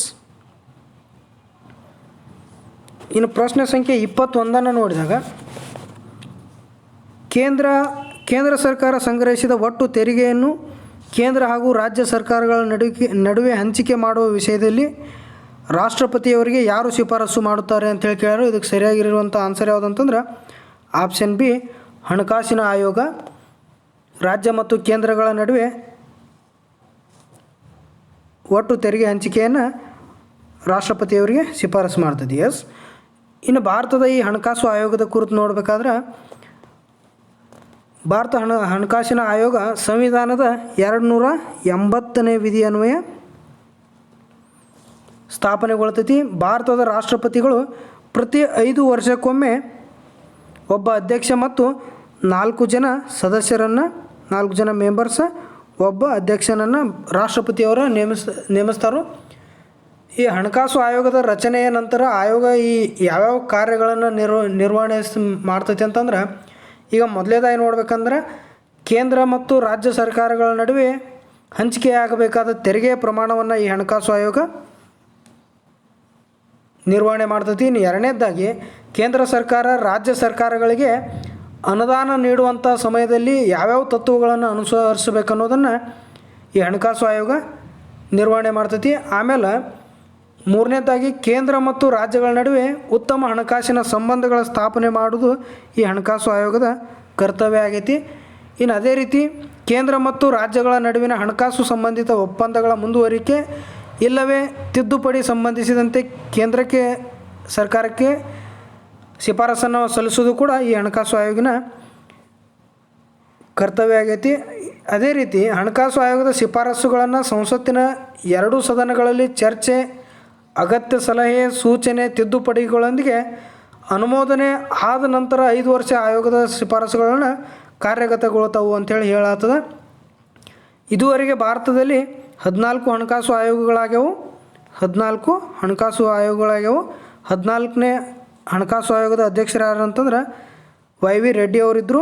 ಈಗ 15ನೇ ಹಣಕಾಸು ಆಯೋಗದ ಅಧ್ಯಕ್ಷರು NK ಸಿಂಗ್. ಎಸ್, ಇದು ಹಣಕಾಸು ಆಯೋಗದ ಕುರಿತಾಯಿತು. ಇನ್ನು ಪ್ರಶ್ನೆ ಸಂಖ್ಯೆ 22. ಎಸ್, ಮಾಪಿಳ್ಳೆ ದಂಗೆಯು ಡ್ಯಾಶ್ಗೆ ಸಂಬಂಧಿಸಿದಾಗಿದೆ ಅಂತೇಳಿ ಕೇಳ್ಯಾರು. ಇದು ಒಂದು ಮಾಪಿಳ್ಳೆ ದಂಗೆಯು ರೈತರ ಅತೃಪ್ತಿ ಅಂಥೇಳಿ ಹೇಳತ್ತದ. ಎಸ್, ಇದರ ವಿವರಣೆಯನ್ನು ನೋಡಬೇಕಾದಾಗ 1921ರಾಗ ಇವತ್ತಿನ ಕೇರಳದ ಮಲಬಾರ್ ತೀರದಲ್ಲಿರುವಂಥ ಜಮೀನ್ದಾರರ ವಿರುದ್ಧ ಇದೊಂದು ದಂಗೆ, ರೈತರ ದಂಗೆ ಆಗಿರ್ತೈತಿ. ಇದಕ್ಕೆ ಪ್ರಮುಖ ಕಾರಣ ಏನಂತಂದ್ರೆ ಮದ್ರಾಸ್ ಪ್ರಾಂತ್ಯದಲ್ಲಿರುವಂಥ ಕಂದಾಯ ಪದ್ಧತಿಗೂ ಮತ್ತು ಮಲಬಾರ್ ಪ್ರಾಂತ್ಯದಲ್ಲಿರುವಂಥ ಕಂದಾಯ ಪದ್ಧತಿಗೆ ಭಾಳಷ್ಟು ವ್ಯತ್ಯಾಸ ಇರ್ತೈತಿ. ಈ ವ್ಯತ್ಯಾಸ ಇರುವುದ ಕಾರಣದಿಂದ ಏನಂತಂದ್ರೆ ರೈತರು ಮಾಪಿಳ್ಳೆ ದಂಗೆ ಪ್ರಮುಖ ಕಾರಣ ಆಗಿರ್ತೈತಿ. ಇಲ್ಲಿ ಏನಾಗಿ ಮದ್ರಾಸ್ ಪ್ರಾಂತ್ಯದಲ್ಲಿ ಹೆಕ್ಟರ್ ಮನ್ರೋ ಒಂದು ಏನು ಮಾಡಿರ್ತಾನೆ ಅಂತಂದ್ರೆ, ಈ ಹೆಕ್ಟರ್ ಮನ್ರೋ ಇದ್ದಾವ ಕಂದಾಯ ಪದ್ಧತಿಯನ್ನು ಯೋಜನೆ ಮಾಡಿರ್ತಾನೆ. ಎಲ್ಲಿ? ಮದ್ರಾಸ್ ಪ್ರಾಂತ್ಯದಲ್ಲಿ. ಈ ಹೆಕ್ಟರ್ ಮನ್ರೋ ಮಾಡಿರುವಂಥ ಕಂದಾಯ ಪದ್ಧತಿಯಲ್ಲಿ ಕೂಲಿಕಾರರು, ಕೃಷಿ ಕಾರ್ಮಿಕರು ಮತ್ತು ಭೂ ಮಾಲೀಕರು ಇವರೆಲ್ಲ ರೈತನೊಂದಿಗೆ ಒಟ್ಟಿಗೆ ಸೇರಿ ವ್ಯವಸ್ಥಿತ ರೂಪದಲ್ಲಿ ಕಂದಾಯವನ್ನು ನಿಗದಿ ಮಾಡಿರ್ತಾನೆ. ಯಾರು? Hectare Munro. ಎಸ್, ಮದ್ರಾಸ್ ಪ್ರಾಂತ್ಯದಾಗ. ಆದ್ದರಿಂದ ಇಲ್ಲೇನಾಗ್ತೈತಿ ಅಂದ್ರೆ ಮಲಬಾರ್ ತೀರದಾಗ, ಮಲಬಾರ್ ಪ್ರಾಂತ್ಯದಲ್ಲಿ ಇರುವಂಥ ರೈತರ ಮೇಲೆ ಜಮೀನ್ದಾರರು ಏನು ಮಾಡ್ತಾರೆ ಅಂತಂದ್ರೆ ಭೂ ಒಡೆತನದ ಹಕ್ಕನ್ನು ಹೊಂದಿರುವುದರಿಂದ ಜಮೀನ್ದಾರ ರೈತರಿಂದ ಎಷ್ಟು ಬೇಕಾದರೂ ತೆರಿಗೆಯನ್ನು ವಸೂಲಿ ಮಾಡ್ತಾರೋ. ಇದರ ಪರಿಣಾಮ ಏನಂತಂದ್ರೆ ಜಮೀನ್ದಾರರಿಂದ ರೈತರು ಕೂಡ ಹಿಂಸೆಯನ್ನು ಒಳಗಾಗ್ತಾರೋ. ನ್ಯಾಯಾಲಯಗಳು ಸಹಿತ ಏನಾಗಿರ್ತಾವೆ ಅಂತಂದ್ರೆ ಜಮೀನ್ದಾರರ ಪರವಾಗಿ ಇರ್ತಾವೆ ಆ ಟೈಮ್ದಾಗ. ಇನ್ನು 1851ರಿಂದ 1959ರ ಅವಧಿ ಒಳಗೆ ಪ್ರತಿಯೊಂದು ವಸ್ತುವಿನ ಬೆಲೆ ಏನಾಗಿರ್ತೈತೆ ಅಂದರೆ ಸಿಕ್ಕಾಪಟ್ಟೆ ಬೆಲೆ ಹೆಚ್ಚಾಗಿರ್ತೈತಿ. ಇದರಿಂದ ರೈತರು ತಮ್ಮ ಆಹಾರ ಧಾನ್ಯಗಳನ್ನು ಕೊಂಡುಕೊಳ್ಳೋದಕ್ಕೆ ಆಗದೆ ಅವ್ರು ಏನಾಗ್ತದಂದ್ರೆ ಬಡತನಕ್ಕೆ ಇಳಿತಾರೆ. ಅಷ್ಟೇ ಅಲ್ಲದೆ ಜಮೀನ್ದಾರರು ಕೈಗೊಂಬೆ ಆಗಿರುವಂಥ ಬ್ರಿಟಿಷ್ ನ್ಯಾಯಾಲಯಗಳು ಕೂಡ ರೈತರನ್ನು 12 ವರ್ಷಗಳ ನಂತರ ಹೊಡೆದೋಡಿಸುವ ಜನ್ಮಿನ್ಗಳ ಅಧಿಕಾರವನ್ನು ಒಪ್ಪಿಕೊಳ್ತವೆ. 1921ರಲ್ಲಿ ಮಾಪಿಳ್ಳೆಗಳು ಈ ಜಮೀನ್ದಾರರ ದಬ್ಬಾಳಿಕೆ ಮತ್ತು ಶೋಷಣೆಗಳನ್ನ ಸಹಿಸಲಾರದೆ ಅವರ ವಿರುದ್ಧ ದಂಗೆ ಹೇಳ್ತಾರೆ. ಅದೇ ದಂಗೆ ಏನಂತಂದ್ರೆ ಮಾಪಿಳ್ಳೆ ದಂಗೆ ಅಂಥೇಳಿ ಹೇಳೋದು. ಇನ್ನು ಪ್ರಶ್ನೆ ಸಂಖ್ಯೆ 23. ನಾಗರಿಕ ನಾಗರಿಕ ಉಲ್ಲಂಘನಾ ಚಳವಳಿಯ ಅವಧಿಯಲ್ಲಿ ಕರ್ನಾಟಕದಲ್ಲಿ ಈ ಕೆಳಗಿನ ಯಾವ ಸ್ಥಳಗಳನ್ನು ತೆರಿಗೆಗೆ ಒಳಪಡದ ಪ್ರದೇಶವೆಂದು ಆಯ್ಕೆ ಮಾಡಲಾಗಿದೆ ಅಂತ ಹೇಳಿ ಕೇಳ್ಯಾರು. ಇದಕ್ಕೆ ಸರಿಯಾಗಿರುವಂಥ ಆನ್ಸರ ಅಂಕೋಲ ಉಪ್ಪಿನ ಸತ್ಯಾಗ್ರಹ ಈಗಾಗಲೇ ನೋಡಿದ್ರಿ. ಇನ್ನು ಪ್ರಶ್ನೆ ಸಂಖ್ಯೆ 24, ರೈತವಾರಿ ಪದ್ಧತಿಯು ಬ್ರಿಟಿಷ್ ಭಾರತದ ದಕ್ಷಿಣ ಭಾಗದಲ್ಲಿ ಪರಿಚಯಿಸಿದ ಭೂಮಿ ಕರ ನಿರ್ಧರಣೆ ಪದ್ಧತಿಯಾಗಿತ್ತು. ಇದಕ್ಕೆ ಕಾರಣ ಏನು ಅಂತೇಳಿ ಕೇಳ್ಯಾರು. ಇದಕ್ಕೆ ಸರಿಯಾಗಿರುವಂಥ ಆನ್ಸರ್ ಏನಂತಂದ್ರೆ ಬ್ರಿಟಿಷ್ ಭಾರತದಲ್ಲಿ ಭೂಮಿ ಕಂದಾಯ ಸಂಗ್ರಹಣೆಯನ್ನು ಹೆಚ್ಚಿಸುವುದು ಬ್ರಿಟಿಷ್ ಭಾರತದ ದಕ್ಷಿಣ ಭಾಗದಲ್ಲಿ ಪರಿಚಯಿಸಿದ ಭೂಮಿಯ ಕರ ನಿರ್ಧರಣೆ ಪದ್ಧತಿಯಾಗಿತ್ತು ಅಂಥೇಳಿ ಹೇಳತ್ತದ. ಇದಕ್ಕೆ ಪ್ರಮುಖ ಕಾರಣ ಅದು. ಇನ್ನು ಪ್ರಶ್ನೆ ಸಂಖ್ಯೆ 25, ಭಾರತದ ರಾಷ್ಟ್ರೀಯವಾದಿಗಳ ಚಳುವಳಿಯ ಇತಿಹಾಸದಲ್ಲಿ ಲಾಹೋರಿನ ಕಾಂಗ್ರೆಸ್ ಅಧಿವೇಶನವು ಒಂದು ಹೆಗ್ಗುರುತು ಏಕೆಂದರೆ ಅಂಥೇಳಿ ಕೇಳ್ಯಾರು. ಈ ಪ್ರಶ್ನೆಗೆ ಸರಿಯಾಗಿರುವಂಥ ಆನ್ಸರ್ ಯಾವುದಂತಂದ್ರೆ ಆಪ್ಷನ್ ಎ, ಕಾಂಗ್ರೆಸ್ ಅಂತೂ ಇಂತೂ ಕೊನೆಯಲ್ಲಿ ಪೂರ್ಣ ಸ್ವರಾಜ್ ನಂಬಿಕೆಯನ್ನು ಮತ್ತು ತ್ರಿವರ್ಣ ಧ್ವಜವನ್ನು ಅಳವಡಿಸಿಕೊಂಡಿತು. ಈ ಲಾಹೋರ್ ಕಾಂಗ್ರೆಸ್ ಅಧಿವೇಶನ 1929ರಲ್ಲಿ ಜವಾಹರ್ಲಾಲ್ ನೆಹರೂರವರ ಅಧ್ಯಕ್ಷತೆಯಲ್ಲಿ ಲಾಹೋರಿನ ರಾವಿ ನದಿ ದಂಡೆಯ ಮೇಲೆ ನಡೀತೈತಿ. ಇದರ ಅಧ್ಯಕ್ಷತೆ ವಹಿಸ್ಕೊಂಡವರು ಜವಾಹರ್ಲಾಲ್ ನೆಹರು ಅವರು ಅಂತ ಹೇಳತ್ತಿ. ಇದರಲ್ಲಿ ಏನಂತಂದ್ರೆ 1929 ಡಿಸೆಂಬರ್ 31ರಂದು ಜವಾಹರ್ಲಾಲ್ ನೆಹರು ಅವರು ತ್ರಿವರ್ಣ ರಾಷ್ಟ್ರ ಧ್ವಜವನ್ನು ರಾವಿ ನದಿಯ ದಂಡೆಯ ಮೇಲೆ ಹಾರಿಸ್ತಾರೆ. ಸೊ ಇದು ಏನಂತಂದ್ರೆ ಅಂತೂ ಇಂತೂ ಕೊನೆಯಲ್ಲಿ ಪೂರ್ಣ ಸ್ವರಾಜ್ಯ ನಂಬಿಕೆಯನ್ನು ಮತ್ತು ತ್ರಿವರ್ಣ ಧ್ವಜವನ್ನು ಕಾಂಗ್ರೆಸ್ ಅಳವಡಿಸಿಕೊಂಡಿತ್ತು ಅಂಥೇಳಿ ಹೇಳೋದು. ಇನ್ನು ಪ್ರಶ್ನೆ ಸಂಖ್ಯೆ 26 ನೋಡಬೇಕಾದಾಗ ಭಾರತದಲ್ಲಿ ಕಂಪನಿ ರಾಜ್ಯದ ಚರಿತ್ರೆಯಲ್ಲಿ 1813ರ ಸನ್ನದ್ದು ಅಧಿನಿಯಮ ಒಂದು ಮುಖ್ಯ ಹೆಗ್ಗುರುತು ಏಕೆಂದರೆ. ಇದಕ್ಕೆ ಸರಿಯಾಗಿರುವಂಥ ಆನ್ಸರ್ ಆಪ್ಷನ್ ಎ, ಈ ಅಧಿನಿಯಮವು ಭಾರತದಲ್ಲಿ ಕಂಪನಿಯ ಹೊಂದಿದ್ದ ಭಾರತೀಯ ಪ್ರಾಂತ್ಯಗಳ ಮೇಲೆ ಬ್ರಿಟಿಷ್ ಸಿಂಹಾಸನದ ಸಾರ್ವಭೌಮತ್ವವನ್ನು ಖಾತ್ರಿಪಡಿಸಿತು ಅಂಥೇಳಿ ಹೇಳ್ತಾರೆ. ಅಂದರೆ ಈ 1813ರ ಸನ್ನದ್ದು ಅಧಿನಿಯಮವನ್ನು ನೋಡಬೇಕಾದಾಗ ಇದರೊಳಗೆ ಪ್ರಮುಖವಾಗಿ 5 ಮುಖ್ಯಾಂಶಗಳು ಬರ್ತಾವೆ. ಅವು ಮೊದಲೇದಾಗಿ ನೋಡ್ಬೇಕಂತಂದ್ರೆ 20 ವರ್ಷಗಳ ಕಾಲ ಭಾರತ ಸರ್ಕಾರ ಕಂಪನಿಯ ಹತೋಟಿಯಲ್ಲಿರಬೇಕು. ಅಂದರೆ 20 ವರ್ಷ ಏನಂತಂದ್ರೆ ಭಾರತ ಇದ್ದದ್ದು ಕಂಪ್ನಿ ಹತೋಟಿಯಲ್ಲಿರಬೇಕು ಅನ್ನೋದು ಅಂಶನ ಮತ್ತೆ ಅದೇನು ಮಾಡ್ತಂದ್ರೆ ರಿನ್ಯೂವಲ್ ಮಾಡ್ತೈತಿ. ಇನ್ನು ಎರಡನೇದು ಏನಂತಂದ್ರೆ ಕಂಪ್ನಿ ವ್ಯಾಪಾರದ ಮೇಲೆ ಸ್ವಾಮ್ಯವನ್ನು ತೆಗೆದುಹಾಕಿ ಭಾರತ ವ್ಯಾಪಾರ ಮಾಡಲಿಕ್ಕೆ ಎಲ್ಲ ಬ್ರಿಟಿಷರಿಗೂ ಕೂಡ ಅವಕಾಶ ಮಾಡಿಕೊಡ್ತೈತಿ. ಇನ್ನು ಮೂರನೇದ್ದು ಇಲ್ಲಿರುವಂಥ ಈ ಶಾಸನದ ಪ್ರಕಾರ 1813ರ ಶಾಸನದ ಪ್ರಕಾರ ಈ ಕ್ರಿಸ್ತ ಮಿಷನರಿಗಳು ಏನಿರ್ತಾವಲ್ಲ ಈ ಮಿಷನರಿಗಳಿದ್ದವ್ರು ಭಾರತದ ಬಂದು ನೆಲೆಸಲಿಕ್ಕೆ ಅವಕಾಶ ಮಾಡಿಕೊಡ್ತೈತಿ 1813ರ ಸನ್ನದ್ದು ಶಾಸನ ಅಧಿನಿಯಮ. ಇನ್ನು ನಾಲ್ಕನೇದಾಗಿ ಭಾರತೀಯರ ಶಿಕ್ಷಣ ಸಲುವಾಗಿ ಈ ಕಂಪ್ನಿ ಈಸ್ಟ್ ಇಂಡಿಯಾ ಕಂಪ್ನಿ ಏನಾದ್ರು ಮಾಡ್ತೈತಿ ಅಂದ್ರೆ 1,00,000 ರೂಪಾಯಿಯನ್ನು ಖರ್ಚು ಮಾಡಲಿಕ್ಕೆ ಕಂಪ್ನಿ ಇದ್ದದ್ದು ಅಧಿಕಾರ ಕೊಡ್ತೈತಿ. ಅದೇ ರೀತಿ ಇನ್ನು ಐದನೇದ್ದು ಏನಂತಂದ್ರೆ ಬ್ರಿಟಿಷ್ ಪಡೆಗಳ ಸಂಖ್ಯೆಯನ್ನು ಕಡಿಮೆ ಮಾಡಬೇಕು ಅನ್ನೋದು ಈ 1813ರ ಸನ್ನದ್ದು ಅಧಿನಿಯಮದ ಕಾಯ್ದೆ ಅಂಥೇಳಿ ಹೇಳತ್ತದ.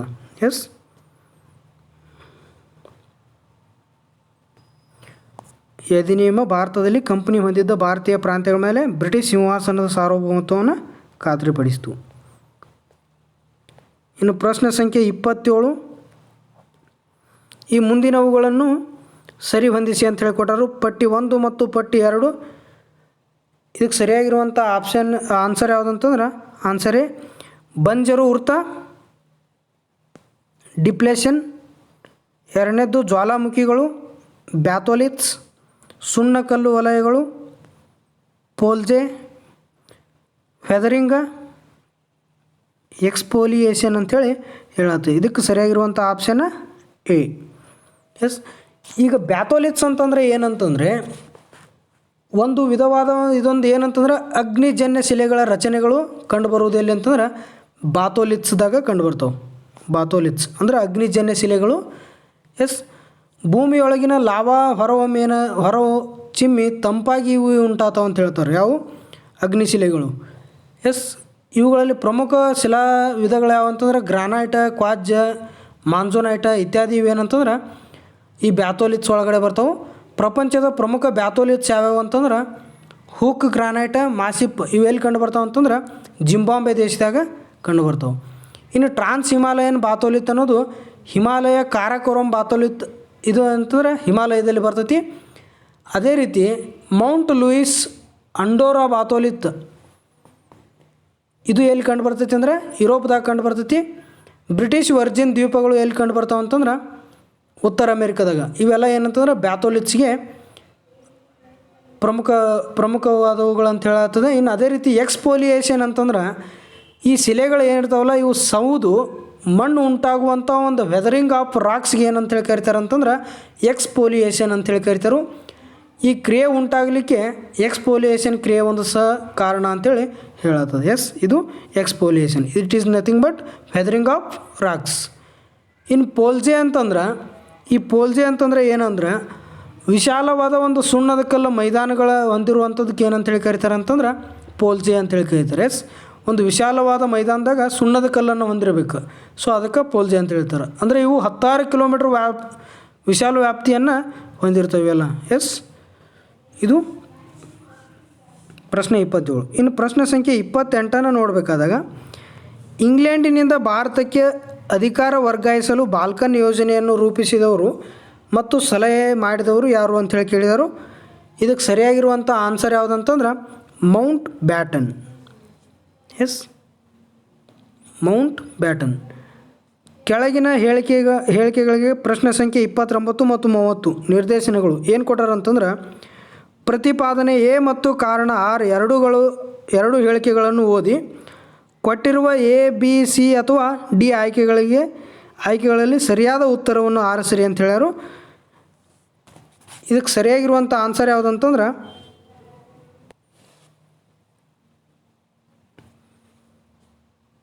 ಇಲ್ಲಿ ಪ್ರತಿಪಾದನೆ ಮತ್ತು ಕಾರಣಗಳನ್ನು ಕೊಟ್ಟರು. ಹೇಳಿಕೆಗಳನ್ನು ಕೊಟ್ಟರು. ಅದ್ರೂ ಓದ್ಕೊಂಡು ಏನು ಮಾಡ್ಬೇಕಂದ್ರೆ ನಾವು ಆನ್ಸರನ್ನು ಬರಿಬೇಕು. ಎಸ್, ಈಗ ಪ್ರಶ್ನೆ ಸಂಖ್ಯೆಯನ್ನು ನೋಡಿರಿ 29ನೇದ ಪ್ರತಿಪಾದನೆ ಎ ಏನು ಹೇಳ್ತೈತೆ ಅಂದ್ರೆ ಸೌರ ಉಷ್ಣ ಶಕ್ತಿಯಿಂದ ರಾಸಾಯನಿಕ ಶಕ್ತಿಗೆ ಉಂಟಾಗುವ ಪರಿವರ್ತನೆಯ ಪ್ರಕ್ರಿಯೆಯನ್ನು ದ್ಯುತಿ ಸಂಶ್ಲೇಷಣೆ ಕ್ರಿಯೆ ಎಂದು ಕರೆಯುತ್ತಾರೆ. ಇದು ಪ್ರತಿಪಾದನೆ. ಇನ್ನು ಕಾರಣ ಏನಂತಂದ್ರೆ ಸ್ವಪೋಷಕಗಳು ಅಂದರೆ ಅಟೋಟ್ರೋಪ್ಸ್ ಕಾರ್ಬೋಹೈಡ್ರೇಟ್ಗಳನ್ನು ಉತ್ಪಾದಿಸುವುದಕ್ಕಾಗಿ ಕಾರ್ಬನ್ ಡೈಆಕ್ಸೈಡ್ ಮತ್ತು ನೀರನ್ನು ಪರಿವರ್ತಿಸಲು ಮತ್ತು ಅಂತಿಮವಾಗಿ ಜೀವಿಗಳ ಬೆಂಬಲಕ್ಕಾಗಿ ಇತರ ರಾಸಾಯನಿಕ ಅಣುಗಳನ್ನು ಉತ್ಪಾದಿಸಲು ಸೌರಶಕ್ತಿಯನ್ನು ಬಳಸುತ್ತವೆ. ಇದಕ್ಕೆ ಸರಿಯಾಗಿರುವಂಥ ವಿವರಣೆ ಯಾವುದಂತಂದ್ರೆ ಇದಕ್ಕೆ ಸರಿಯಾಗಿರುವಂಥ ಆನ್ಸರ ಎ. ಯಾಕಂತಂದ್ರೆ ಹಸಿರು ಸಸ್ಯಗಳನ್ನು ಸ್ವಪೋಷಕಗಳು ಹಸಿರು ಸಸ್ಯಗಳನ್ನು ಅಂತಂದ್ರೆ ಸ್ವಪೋಷಕಗಳು ಅಂತೇಳಿ ಕರಿತೀವಿ. ಇಂಗ್ಲೀಷ್ನಾಗ ಅವಕ್ಕೆ ಅಟೋಟ್ರೋಪ್ಸ್ ಅಂತೇಳಿ ಕರಿತಾರೆ. ತಮ್ಮ ಆಹಾರವನ್ನು ತಾವೇ ತಯಾರಿಸಿಕೊಳ್ಳುವಂಥ ಜೀವಿಗಳಿಗೆ ಏನಂತೇಳಿ ಕರಿತಾರೆ ಅಂದ್ರೆ ಸ್ವಪೋಷಕಗಳು ಅಂಥೇಳಿ ಕರಿತಾರೆ. ತಮ್ಮ ಆಹಾರವನ್ನು ತಾವೇ ತಯಾರಿಸಿಕೊಳ್ಳುವಂಥ ಜೀವಿಗಳಿಗೆ ಸ್ವಪೋಷಕಗಳು ಅಂತೇಳಿ ಕರಿತಾರೆ. ಹಸಿರು ಸಸ್ಯಗಳು ಕ್ಲೋರೋಪಿಲ್ ಅನ್ನುವಂಥ ಪಿಗ್ಮೆಂಟ್ ಒಳಗನ್ನು ಹೊಂದಿರ್ತೈತಿ. ಸೂರ್ಯನ ಬೆಳಕಿನ ಸಹಾಯದಿಂದ ಈ ಕ್ಲೋರೋಪಿಲ್ ಇದ್ದದ್ದು ಇಂಗಾಲದ ಡೈಆಕ್ಸೈಡ್, ನೀರು ಮತ್ತು ಲವಣಗಳನ್ನು ಬಳಸಿಕೊಂಡು ಆಹಾರವನ್ನು ತಯಾರಿಸ್ತೈತಿ. ಇಂಥ ಒಂದು ಕ್ರಿಯೆಗೆ ಏನಂತೇಳಿ ಕರಿತಾರೆ ಅಂತಂದ್ರೆ ದ್ಯುತಿ ಸಂಶ್ಲೇಷಣ ಕ್ರಿಯೆ ಅಂತೇಳಿ ಕರಿತಾರೆ. ಈ ಕ್ರಿಯೆಯಲ್ಲಿ ಕಾರ್ಬೋಹೈಡ್ರೇಟ್ಗಳ ರೂಪದಲ್ಲಿ ಆಹಾರ ತಯಾರಾಗ್ತತಿ ಮತ್ತು ಆಕ್ಸಿಜನನ್ನು ಬಿಡುಗಡೆ ಆಗ್ತೈತಿ ಅಂಥೇಳಿ ಹೇಳಾಗ್ತದೆ. ಎಸ್,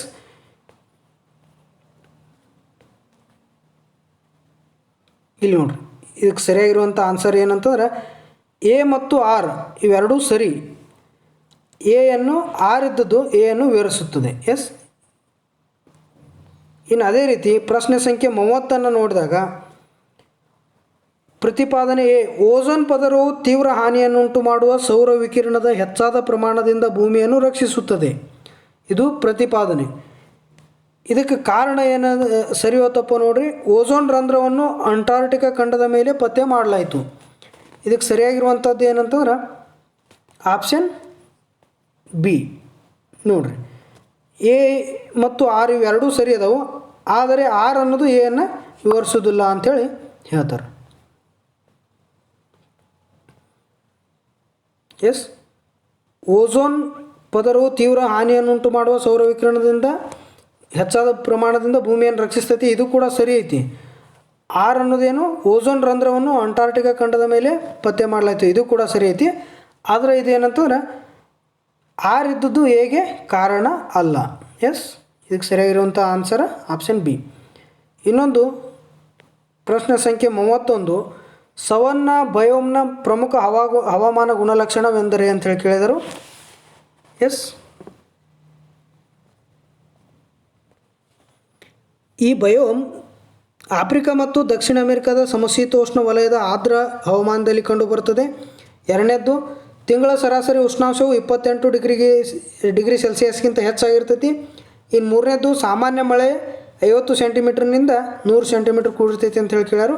ಇದಕ್ಕೆ ಸರಿಯಾಗಿರುವಂಥ ಆನ್ಸರ್ ಯಾವುದಂತಂದ್ರೆ ಆಪ್ಷನ್ ಬಿ, 1 ಮತ್ತು 3 ಮಾತ್ರ ಸರಿ ಅಂತ ಹೇಳ್ತಾರೆ. ಈ ಸವನ್ನ ಅನ್ನೋ ಒಂದು ಹುಲ್ಲುಗಾವಲು ಬಯೋಮ, ಸವನ್ನ ಅನ್ನೋದು ಏನಂತಂದ್ರೆ ಇದೊಂದು ಹುಲ್ಲುಗಾವಲು ಬಯೋಮ್ ಅಂಥೇಳಿ ಕರೀತಾರೆ.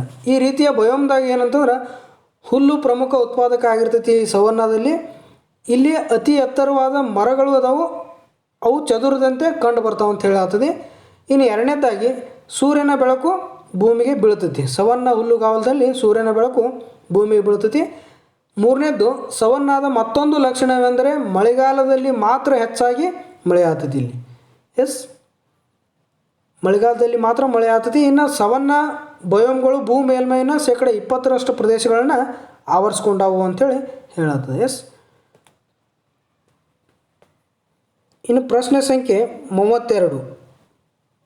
ಮಂಗಳ ಗ್ರಹಕ್ಕೆ ಸಂಬಂಧಿಸಿದಂತೆ ಈ ಕೆಳಗಿನ ಹೇಳಿಕೆಗಳಲ್ಲಿ ಯಾವುವು ಸರಿಯಾಗಿವೆ ಅಂಥೇಳಿ ಕೇಳ್ಯಾರು. ಎಸ್, ಈಗ ನೋಡ್ರಿ, ಆಪ್ಷನ್ ಒಂದನೇದು, ಮಂಗಳ ಗ್ರಹವನ್ನು ಕೆಂಪು ಗ್ರಹವೆಂದು ಸಹ ಕರೆಯುತ್ತಿದ್ದು ಇದು ಭೂಮಿಯ ನೆರೆಯಲ್ಲಿರುವ ಒಂದು ಗ್ರಹ. ಇದು ಸರಿ ಐತಿ. ಇದು ಡಿಮೋಸ್ ಮತ್ತು ಕ್ಯಾಲಿಸ್ಟೋ ಎಂಬ 2 ಉಪಗ್ರಹಗಳನ್ನು ಹೊಂದಿದೆ. ಇದು ತಪ್ಪು. ಡಿಮೋಸ್ ಮತ್ತು ಫೋಬೋಸ್ ಅನ್ನೋ 2 ಉಪಗ್ರಹಗಳನ್ನು ಹೊಂದಿದೆ. ಕ್ಯಾಲಿಸ್ಟೋ ಅಲ್ಲ, ಫೋಬೋಸ್.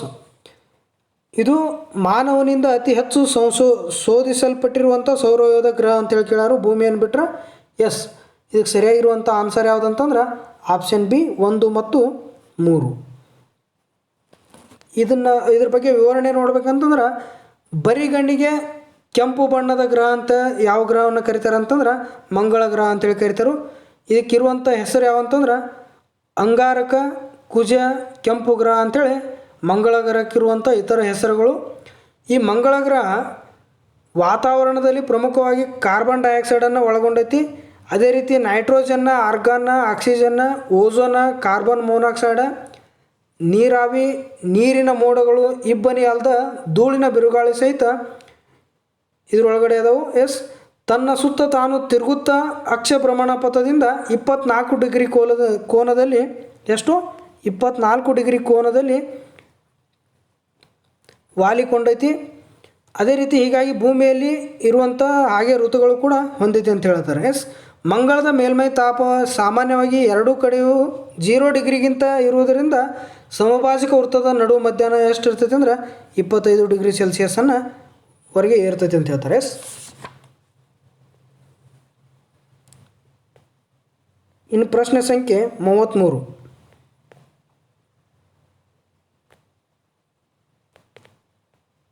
ಸಾಗರಗಳ ಗಾತ್ರಗಳ ಪ್ರಕಾರ ಆರೋಹಣ ಕ್ರಮದಲ್ಲಿ ಅವುಗಳ ಸರಿಯಾದ ಕ್ರಮ ಯಾವುದು ಅಂಥೇಳಿ ಕೇಳ್ಯಾರು. ಇದಕ್ಕೆ ಸರಿಯಾಗಿರುವಂಥ ಆನ್ಸರ್ ಯಾವುದು ಅಂತೇಳಿ ನೋಡ್ಬೇಕಾದ್ರೆ ಆಪ್ಷನ್ ಬಿ, ಆರ್ಕ್ಟಿಕ್, ಹಿಂದೂ ಮಹಾಸಾಗರ, ಅಟ್ಲಾಂಟಿಕ್ ಮತ್ತು ಪೆಸಿಫಿಕ್. ಇವು ಏನಂತಂದ್ರೆ ಸಾಗರಗಳ ಗಾತ್ರಗಳ ಪ್ರಕಾರ ಆರೋಹಣ ಕ್ರಮದಲ್ಲಿ ಸರಿಯಾಗಿ ಕ್ರಮವಾಗಿ ಜೋಡಿಸಿರುವಂಥದ್ದು ಅಂತೇಳಿ ಹೇಳತ್ತದ. ಇವುಗಳ ವಿವರಣೆಯನ್ನು ನೋಡಬೇಕಾದಾಗ ಮೊದಲಿಗೆ ಪೆಸಿಫಿಕ್ ಸಾಗರ ಇದ್ದದ್ದು 16,62,40,40,000 ಚದರ ಕಿಲೋಮೀಟ್ರ್ ವಿಸ್ತೀರ್ಣವನ್ನು ಹೊಂದೈತಿ. ಇದರ ಸರಾಸರಿ ಆಳ ಎಷ್ಟೈತೆ ಅಂತಂದ್ರೆ ಯಾವುದು ಪೆಸಿಫಿಕ್ ಸಾಗರದ 4,028 ಮೀಟ್ರ್ ಆಳವನ್ನು ಹೊಂದೈತಿ. ಅತ್ಯಂತ ಆಳವಾದ ಪ್ರದೇಶ ಯಾವುದು ಎಲ್ಲಿ ಕಂಡು ಬರ್ತೈತಿ ಅಂದ್ರೆ ಈ ಪೆಸಿಫಿಕ್ ಸಾಗರದಾಗ ಕಂಡು ಬರ್ತೈತಿ. ಅದರ ಹೆಸರು ಮರಿಯಾನಾ ಟ್ರೆಂಚ್ ಅಂತೇಳಿ ಕರೀತಾರೆ. ಅದರ ಆಳ ಎಷ್ಟೈತೆ ಅಂದ್ರೆ 11,033 ಮೀಟ್ರ್ ಒಳಗೊಂಡೈತಿ ಅಂತೇಳಿ ಹೇಳತ್ತದ. ಇನ್ನು ಎರಡನೇದಾಗಿ ಅಟ್ಲಾಂಟಿಕ್ ಸಾಗರವನ್ನು ನೋಡಬೇಕಾದಾಗ ಇದು 8,65,60,000 ಚದರ ಕಿಲೋಮೀಟ್ರ್ ವಿಸ್ತೀರ್ಣದಾಗ ವಿಸ್ತಾರವನ್ನು ಹೊಂದೈತಿ. ಅದೇ ರೀತಿ ಸರಾಸರಿ ಆಳ ಎಷ್ಟೈತೆ ಅಂದ್ರೆ 3,926 ಮೀಟ್ರ್ ಆಳವನ್ನು ಹೊಂದೈತಿ ಅಂತ ಹೇಳ್ತಾರೆ. ಈ ಆಳ ಪ್ರದೇಶ ಯಾವುದು ಅಂತಂದ್ರೆ ಪೋರ್ಟ್ ರಿಕೋ ಅನ್ನೋದು ಇದರ ಅಟ್ಲಾಂಟಿಕದಲ್ಲಿರುವಂಥ ಆಳವಾದ ಪ್ರದೇಶ. ಅದು ಎಷ್ಟೈತೆ ಅಂದ್ರೆ 9,219 ಮೀಟ್ರ್ ಆಳವನ್ನು ಹೊಂದೈತಿ. ಇನ್ನು ಮೂರನೇದಾಗಿ ಹಿಂದೂ ಮಹಾಸಾಗರ. ಈ ಹಿಂದೂ ಮಹಾಸಾಗರ 7,35,50,000 ಚದರ ಕಿಲೋಮೀಟ್ರ್ ವಿಸ್ತೀರ್ಣವನ್ನು ಹೊಂದೈತಿ. ಒಟ್ಟಾರೆಯಾಗಿ ಇದರ ಆಳ ಎಷ್ಟೈತೆ ಅಂತಂದ್ರೆ 3,963 ಮೀಟ್ರ್ ಆಳವನ್ನು ಹೊಂದೈತಿ. ಹಿಂದೂ ಮಹಾಸಾಗರದಲ್ಲಿರುವಂಥ ಅತ್ಯಂತ ಆಳವಾದ ಪ್ರದೇಶ ಯಾವುದಂತಂದ್ರೆ ಜಾವಾ ತಗ್ಗು ಪ್ರದೇಶ ಅಂಥೇಳಿ ಹೇಳತ್ತೈತಿ. ಅದರ ಆಳ ಎಷ್ಟೈತೆ ಅಂದ್ರೆ 7,455 ಮೀಟ್ರ್ ಆಳವನ್ನು ಹೊಂದೈತಿ. ಎಸ್.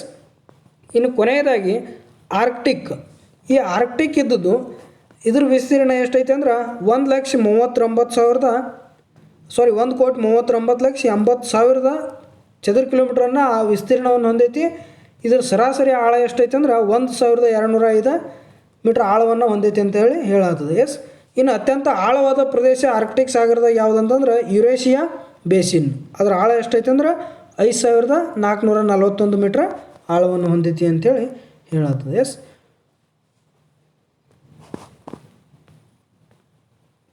ಇನ್ನು ಪ್ರಶ್ನೆ ಸಂಖ್ಯೆ 34.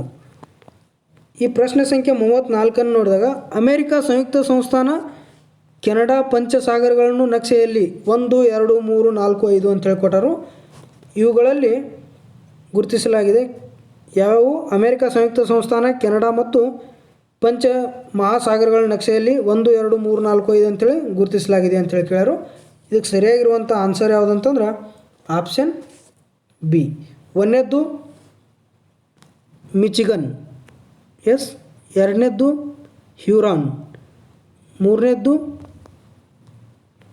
ಸುಪೀರಿಯರ್. ನಾಲ್ಕನೇದ್ದು ಈರಿ. ಐದನೇದ್ದು ಆಂಟೇರಿಯೋ. ಇವು ಏನಂತಂದ್ರೆ ಮ್ಯಾಪ್ನಲ್ಲಿ ಗುರುತಿಸಿದ್ದಾರೆ. ಇವುಗಳ ವಿವರಣೆಯನ್ನು ನೋಡ್ಬೇಕಂತಂದ್ರೆ ಪಂಚ ಮಹಾಸರೋವರಗಳು ಯಾವುವು? ಉತ್ತರ ಅಮೇರಿಕಾ ಸಂಯುಕ್ತ ಸಂಸ್ಥಾನ ಹಾಗೂ ಕೆನಡಾ ದೇಶಗಳ ಗಡಿಯಲ್ಲಿ ಕಂಡುಬರ್ತವೆ. ಪಂಚ ಮಹಾಸರೋವರಗಳು ಎಲ್ಲಿ? ಉತ್ತರ ಅಮೇರಿಕಾ USA ಮತ್ತು ಕೆನಡಾ ದೇಶಗಳ ಗಡಿಯಲ್ಲಿ ಕಂಡುಬರುವಂಥ ಸರೋವರಗಳು ಪಂಚ ಮಹಾಸರೋವರಗಳು. ಈ ಪಂಚ ಮಹಾಸರೋವರಗಳು ಯಾವಂತಂದ್ರೆ ಸುಪೀರಿಯರ್, ಮಿಚಿಗನ್, ಹ್ಯೂರಾನ್, ಈರಿ ಮತ್ತು ಆಂಟೇರಿಯೋ ಅಂತೇಳಿ ಕಂಡುಬರ್ತವೆ. ಈ ಪಂಚ ಮಹಾಸರೋವರಗಳು ಭೂಮಿಯ ಮೇಲಿನ ಅತಿ ದೊಡ್ಡ ಸಿಹಿ ನೀರಿನ ಮೂಲಗಳು ಅಂತೇಳಿ ಪ್ರಖ್ಯಾತ ಆಗ್ಯಾವು. ಭೂಮಿಯ ಮೇಲಿನ ಸಿಹಿ ನೀರಿನ ಪ್ರಮಾಣದ ಇವುಗಳ ಪಾಲು ಎಷ್ಟೈತೆ ಅಂದ್ರೆ 21% ಪಾಲನ್ನು ಹೊಂದೆವು. ಸಿಹಿ ನೀರಿನ ಪ್ರಮಾಣದಲ್ಲಿ ಪಂಚ ಮಹಾಸಾಗರಗಳು ಹೊಂದಿರುವಂಥ ಶೇಕಡಾ ಪ್ರಮಾಣ ಎಷ್ಟಂತಂದ್ರೆ ಅದು 21. ಈ 5 ಪಂಚ ಮಹಾಸರೋವರಗಳ ಒಟ್ಟು ವಿಸ್ತೀರ್ಣ ಎಷ್ಟೈತೆ ಅಂದ್ರೆ 94,250 ಚದುರ ಮೈಲಿಗಳ ವಿಸ್ತೀರ್ಣವನ್ನು ಹೊಂದೈತಿ ಅಂತ ಹೇಳ್ತಾರೆ. ಇನ್ನು ಸುಪೀರಿಯರ್ ಲೇಕ್, ಇದು ಸುಪೀರಿಯರ್ ಸರೋವರ ಈ ಭೂಮಿಯ ಮೇಲಿನ 2ನೇ ಅತಿ ದೊಡ್ಡ ಸರೋವರ ಆಗಿದೆ ಅಂತೇಳಿ ಹೇಳತ್ತದ. ಎಸ್. ಇನ್ನು ಪ್ರಶ್ನೆ ಸಂಖ್ಯೆ 35. ಭಾರತ ಒಂದು ರಾಜ್ಯವು ಈ ಮುಂದಿನ ಗುಣಲಕ್ಷಣಗಳನ್ನು ಹೊಂದಿದೆ. ಎಸ್. ಯಾವ ಗುಣಲಕ್ಷಣಗಳನ್ನು ಹೊಂದೈತಿ ಅಂತೇಳಿ ನೋಡಿದಾಗ ಈ ಗುಣಲಕ್ಷಣಗಳನ್ನು ಹೊಂದಿರುವಂಥ ರಾಜ್ಯ ಯಾವುದು ಅಂತೇಳಿ ಕೇಳ್ಯಾರ ಅವರು.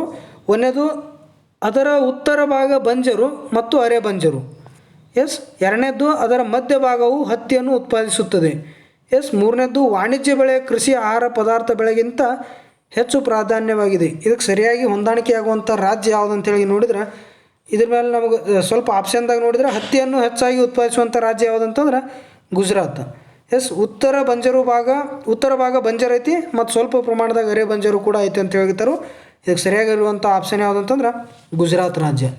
ಈ ಗುಜರಾತ್ ರಾಜ್ಯದ ಬಗ್ಗೆ ಸ್ವಲ್ಪ ತಿಳ್ಕೊಬೇಕಂತಂದ್ರೆ ಈ ಗುಜರಾತ್ ರಾಜ್ಯದ ಒಟ್ಟಾರೆ ಭೌಗೋಳಿಕ ವಿಸ್ತೀರ್ಣ ಎಷ್ಟೈತೆ ಅಂದ್ರೆ 1,96,024 ಚದರ ಕಿಲೋಮೀಟ್ರ್ ವಿಸ್ತೀರ್ಣವನ್ನು ಹೊಂದೈತಿ. ಭೌಗೋಳಿಕ ವಿಸ್ತೀರ್ಣದಾಗ ದೇಶದಾಗ 7ನೇ ಅತಿ ದೊಡ್ಡ ರಾಜ್ಯ ಆಗೈತಿ. ಗುಜರಾತ್ ರಾಜ್ಯದ ರಾಜಧಾನಿ ಗಾಂಧಿನಗರ. ಎಸ್. ಪ್ರಮುಖ ನದಿಗಳು ನೋಡ್ಬೇಕಂದ್ರೆ ನರ್ಮದಾ, ಸಬರ್ಮತಿ, ಮಾಹಿ, ತಪತಿ, ಬನಾಸ್ ಅನ್ನೋದು ಗುಜರಾತದ ರಾಜ್ಯದಲ್ಲಿರುವಂಥ ಪ್ರಮುಖ ನದಿಗಳು, ಹರಿಯುವಂಥ ನದಿಗಳು. ಪ್ರಮುಖ ಸ್ಥಳಗಳು ಯಾವಂತಂದ್ರೆ ಅಹಮದಾಬಾದ, ವಡೋದರ, ಸೂರತ್, ಕಾಂಡ್ಲಾ, ಜಾಮ್ನಗರ, ರಾಜ್ಕೋಟ, ಸಬರ್ಮತಿ. ಇವು ಗುಜರಾತದಲ್ಲಿರುವಂಥ ಪ್ರಮುಖ ಸ್ಥಳಗಳು. ಇನ್ನು ಪ್ರಮುಖ ವ್ಯಕ್ತಿಗಳನ್ನು ನೋಡಬೇಕಾದಾಗ ಮಹಾತ್ಮ ಗಾಂಧೀಜಿ, ಸರ್ದಾರ್ ವಲ್ಲಭಭಾಯಿ ಪಟೇಲ್, ನರೇಂದ್ರ ಮೋದಿ ಇವರೆಲ್ಲ ಗುಜರಾತ್ ರಾಜ್ಯದ ಪ್ರಮುಖ ವ್ಯಕ್ತಿಗಳು ಅಂಥೇಳಿ ಹೇಳತ್ತದ. ಇನ್ನು ಒಟ್ಟಾರೆಯಾಗಿ ಇಲ್ಲಿ ಜನಸಂಖ್ಯೆಯನ್ನು ನೋಡಬೇಕಾದಾಗ 6,383,628 ಜನಸಂಖ್ಯೆಯನ್ನು ಹೊಂದೈತಿ. ಇನ್ನು ಸಾಕ್ಷರತೆ ಪ್ರಮಾಣ 79.31% ಸಾಕ್ಷರತೆಯನ್ನು ಹೊಂದೈತಿ. ಲಿಂಗಾನುಪಾತವನ್ನು ನೋಡ್ಬೇಕಂತಂದ್ರೆ 918 ಪ್ರತಿ ಚದರ ಕಿಲೋಮೀಟ್ರಿಗೆ 918 ಪ್ರತಿ 1000 ಪುರುಷರಿಗೆ 918 ಜನ ಮಹಿಳೆಯರದರು. ಇದು ಲಿಂಗಾನುಪಾತ ಅಂತ ಹೇಳತ್ತೆ. ಇನ್ನು ಜನಸಾಂದ್ರತೆ ಅಂತಂದ್ರೆ 308 ಜನಸಾಂದ್ರತೆಯನ್ನು ಹೊಂದೈತಿ ಪ್ರತಿ ಚದರ ಕಿಲೋಮೀಟ್ರಿಗೆ. ಎಸ್. ಇನ್ನು ಪ್ರಶ್ನೆ ಸಂಖ್ಯೆ 36, ವಾಯುಗುಣವನ್ನು ಕುರಿತು ಈ ಕೆಳಗಿನ ಹೇಳಿಕೆಯನ್ನು ಓದಿ.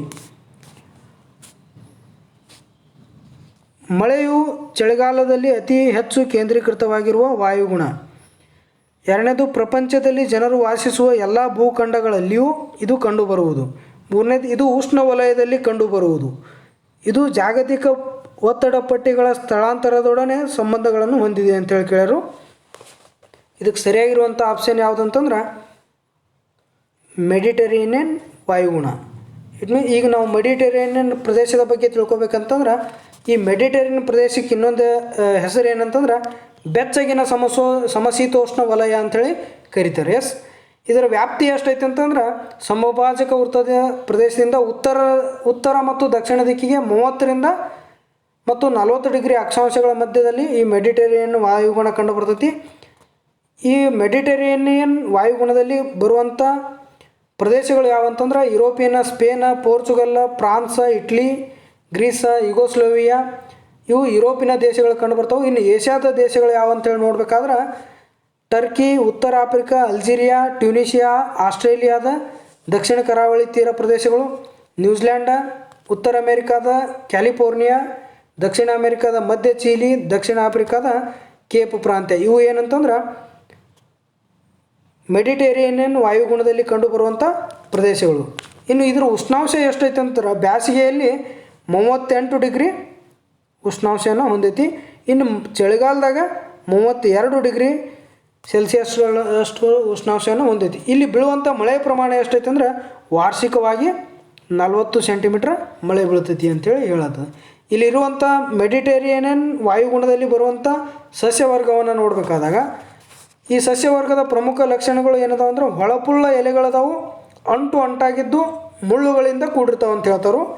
ಇಲ್ಲಿ ಬರುವಂಥ ಸಸ್ಯವರ್ಗಗಳು ಯಾವಂತಂದ್ರೆ ಒಂದು ಕಾರ್ಕ, ಓಕ, ಅಲಿವ, ನೀಲಗಿರಿ ಪರ್ವತದ ಇಳಿಜಾರುಗಳಲ್ಲಿ ಪೈನ, ಪರ, ಸ್ಟ್ರೂಸ್, ಸಿಡಾರ್ ಮರಗಳು ಬರ್ತಾವೆ. ಇಲ್ಲಿರುವಂಥ ಹಣ್ಣುಗಳು ಯಾವಂತಂದ್ರೆ ಕಿತ್ತಳೆ, ನಿಂಬೆ, ದ್ರಾಕ್ಷಿ, ಮೋಸಂಬಿ ಮೊದಲಾದ ಹುಳಿ ಮರಗಳು ಇಲ್ಲಿ ಈ ಮೆಡಿಟರೇನಿಯನ್ ಹೊಂದಿರುವಂಥ ಸಸ್ಯವರ್ಗ ಅಂತೇಳಿ ಹೇಳತ್ತೆ. ಇಲ್ಲಿ ಬರುವಂಥ ಪ್ರಾಣಿಗಳು ಯಾವಂತೇಳಿ ನೋಡಬೇಕಾದಾಗ ಮಂಗ, ಕಾಡು ಹಂದಿ, ತೋಳ, ನರಿ, ಮೊಲ, ಕತ್ತೆ, ಮೇಕೆ, ಕುರಿಗಳು, ಆಸ್ಟ್ರೇಲಿಯಾದಲ್ಲಿ ಕಾಂಗ್ರೂ ಇವೆಲ್ಲ ಏನಂತಂದ್ರೆ ಮೆಡಿಟರೇನಿಯನ್ ವಾಯುಗುಣದಲ್ಲಿ ಬರುವಂಥ ಪ್ರಾಣಿಗಳು. ಇಲ್ಲಿರುವಂಥ ಜನರ ಜೀವನವನ್ನು ನೋಡಬೇಕಾದಾಗ ಈ ಮೆಡಿಟರೇನಿಯನ್ ಪ್ರದೇಶದಲ್ಲಿ ಕಂಡುಬರುವಂಥ ಜನಸಂಖ್ಯೆ ಒಟ್ಟಾರೆಯಾಗಿ 4% ಅಂಥೇಳಿ ಹೇಳತ್ತದ. ಪ್ರಪಂಚದ ಪ್ರಮುಖ ನಾಗರಿಕತೆಗಳನ್ನು ಈ ಮೆಡಿಟರೇನಿಯನ್ ವಾಯುಗುಣ ಕಂಡೈತಿ.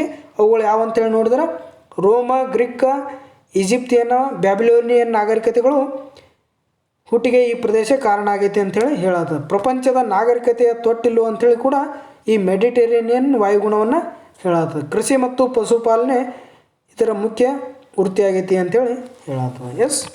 ಇದು ಪ್ರಶ್ನೆ ಸಂಖ್ಯೆ 36. ಇನ್ನು 37ನೇ ಪ್ರಶ್ನೆಯನ್ನು ನೋಡಿದಾಗ ದೇಶವನ್ನು ಅದರ ಪ್ರಮುಖ ಕಲ್ಲಿದ್ದಲು ನಿಕ್ಷೇಪ ವಲಯದೊಂದಿಗೆ ಹೊಂದಿಸಿರಿ ಮತ್ತು ಕೆಳಗೆ ಕೊಟ್ಟಿರುವ ಸಂಕೇತಗಳಿಂದ ಸರಿಯಾದ ಉತ್ತರವನ್ನು ಆಯ್ಕೆ ಮಾಡಿ ಅಂಥೇಳಿ ಹೇಳ್ಯಾರು. ಇವುಗಳಲ್ಲಿ ಆಯ್ಕೆಯನ್ನು ನೋಡಬೇಕಾದಾಗ ಇದಕ್ಕೆ ಸರಿಯಾಗಿರುವಂಥದ್ದು ಯಾವುದಂತಂದ್ರೆ USA ಏನು ಉತ್ಪಾದಿಸ್ತಾರೆ ನೋಡ್ರಿ. USA ಪ್ರಮುಖ ಕಲ್ಲಿದ್ದಲು ನಿಕ್ಷೇಪ ಸೌತ್ ವೇಲ್ಸ್. ಅದೇ ರೀತಿ ಚೀನಾದಾಗ ಸಾಂಗ್ಸಿ. ಗ್ರೇಟ್ ಬ್ರಿಟನ್ದಾಗ ಬರುವಂಥ ಕಲ್ಲಿದ್ದಲು ನಿಕ್ಷೇಪ ವಲಯ ಯಾವುದು? ಅದು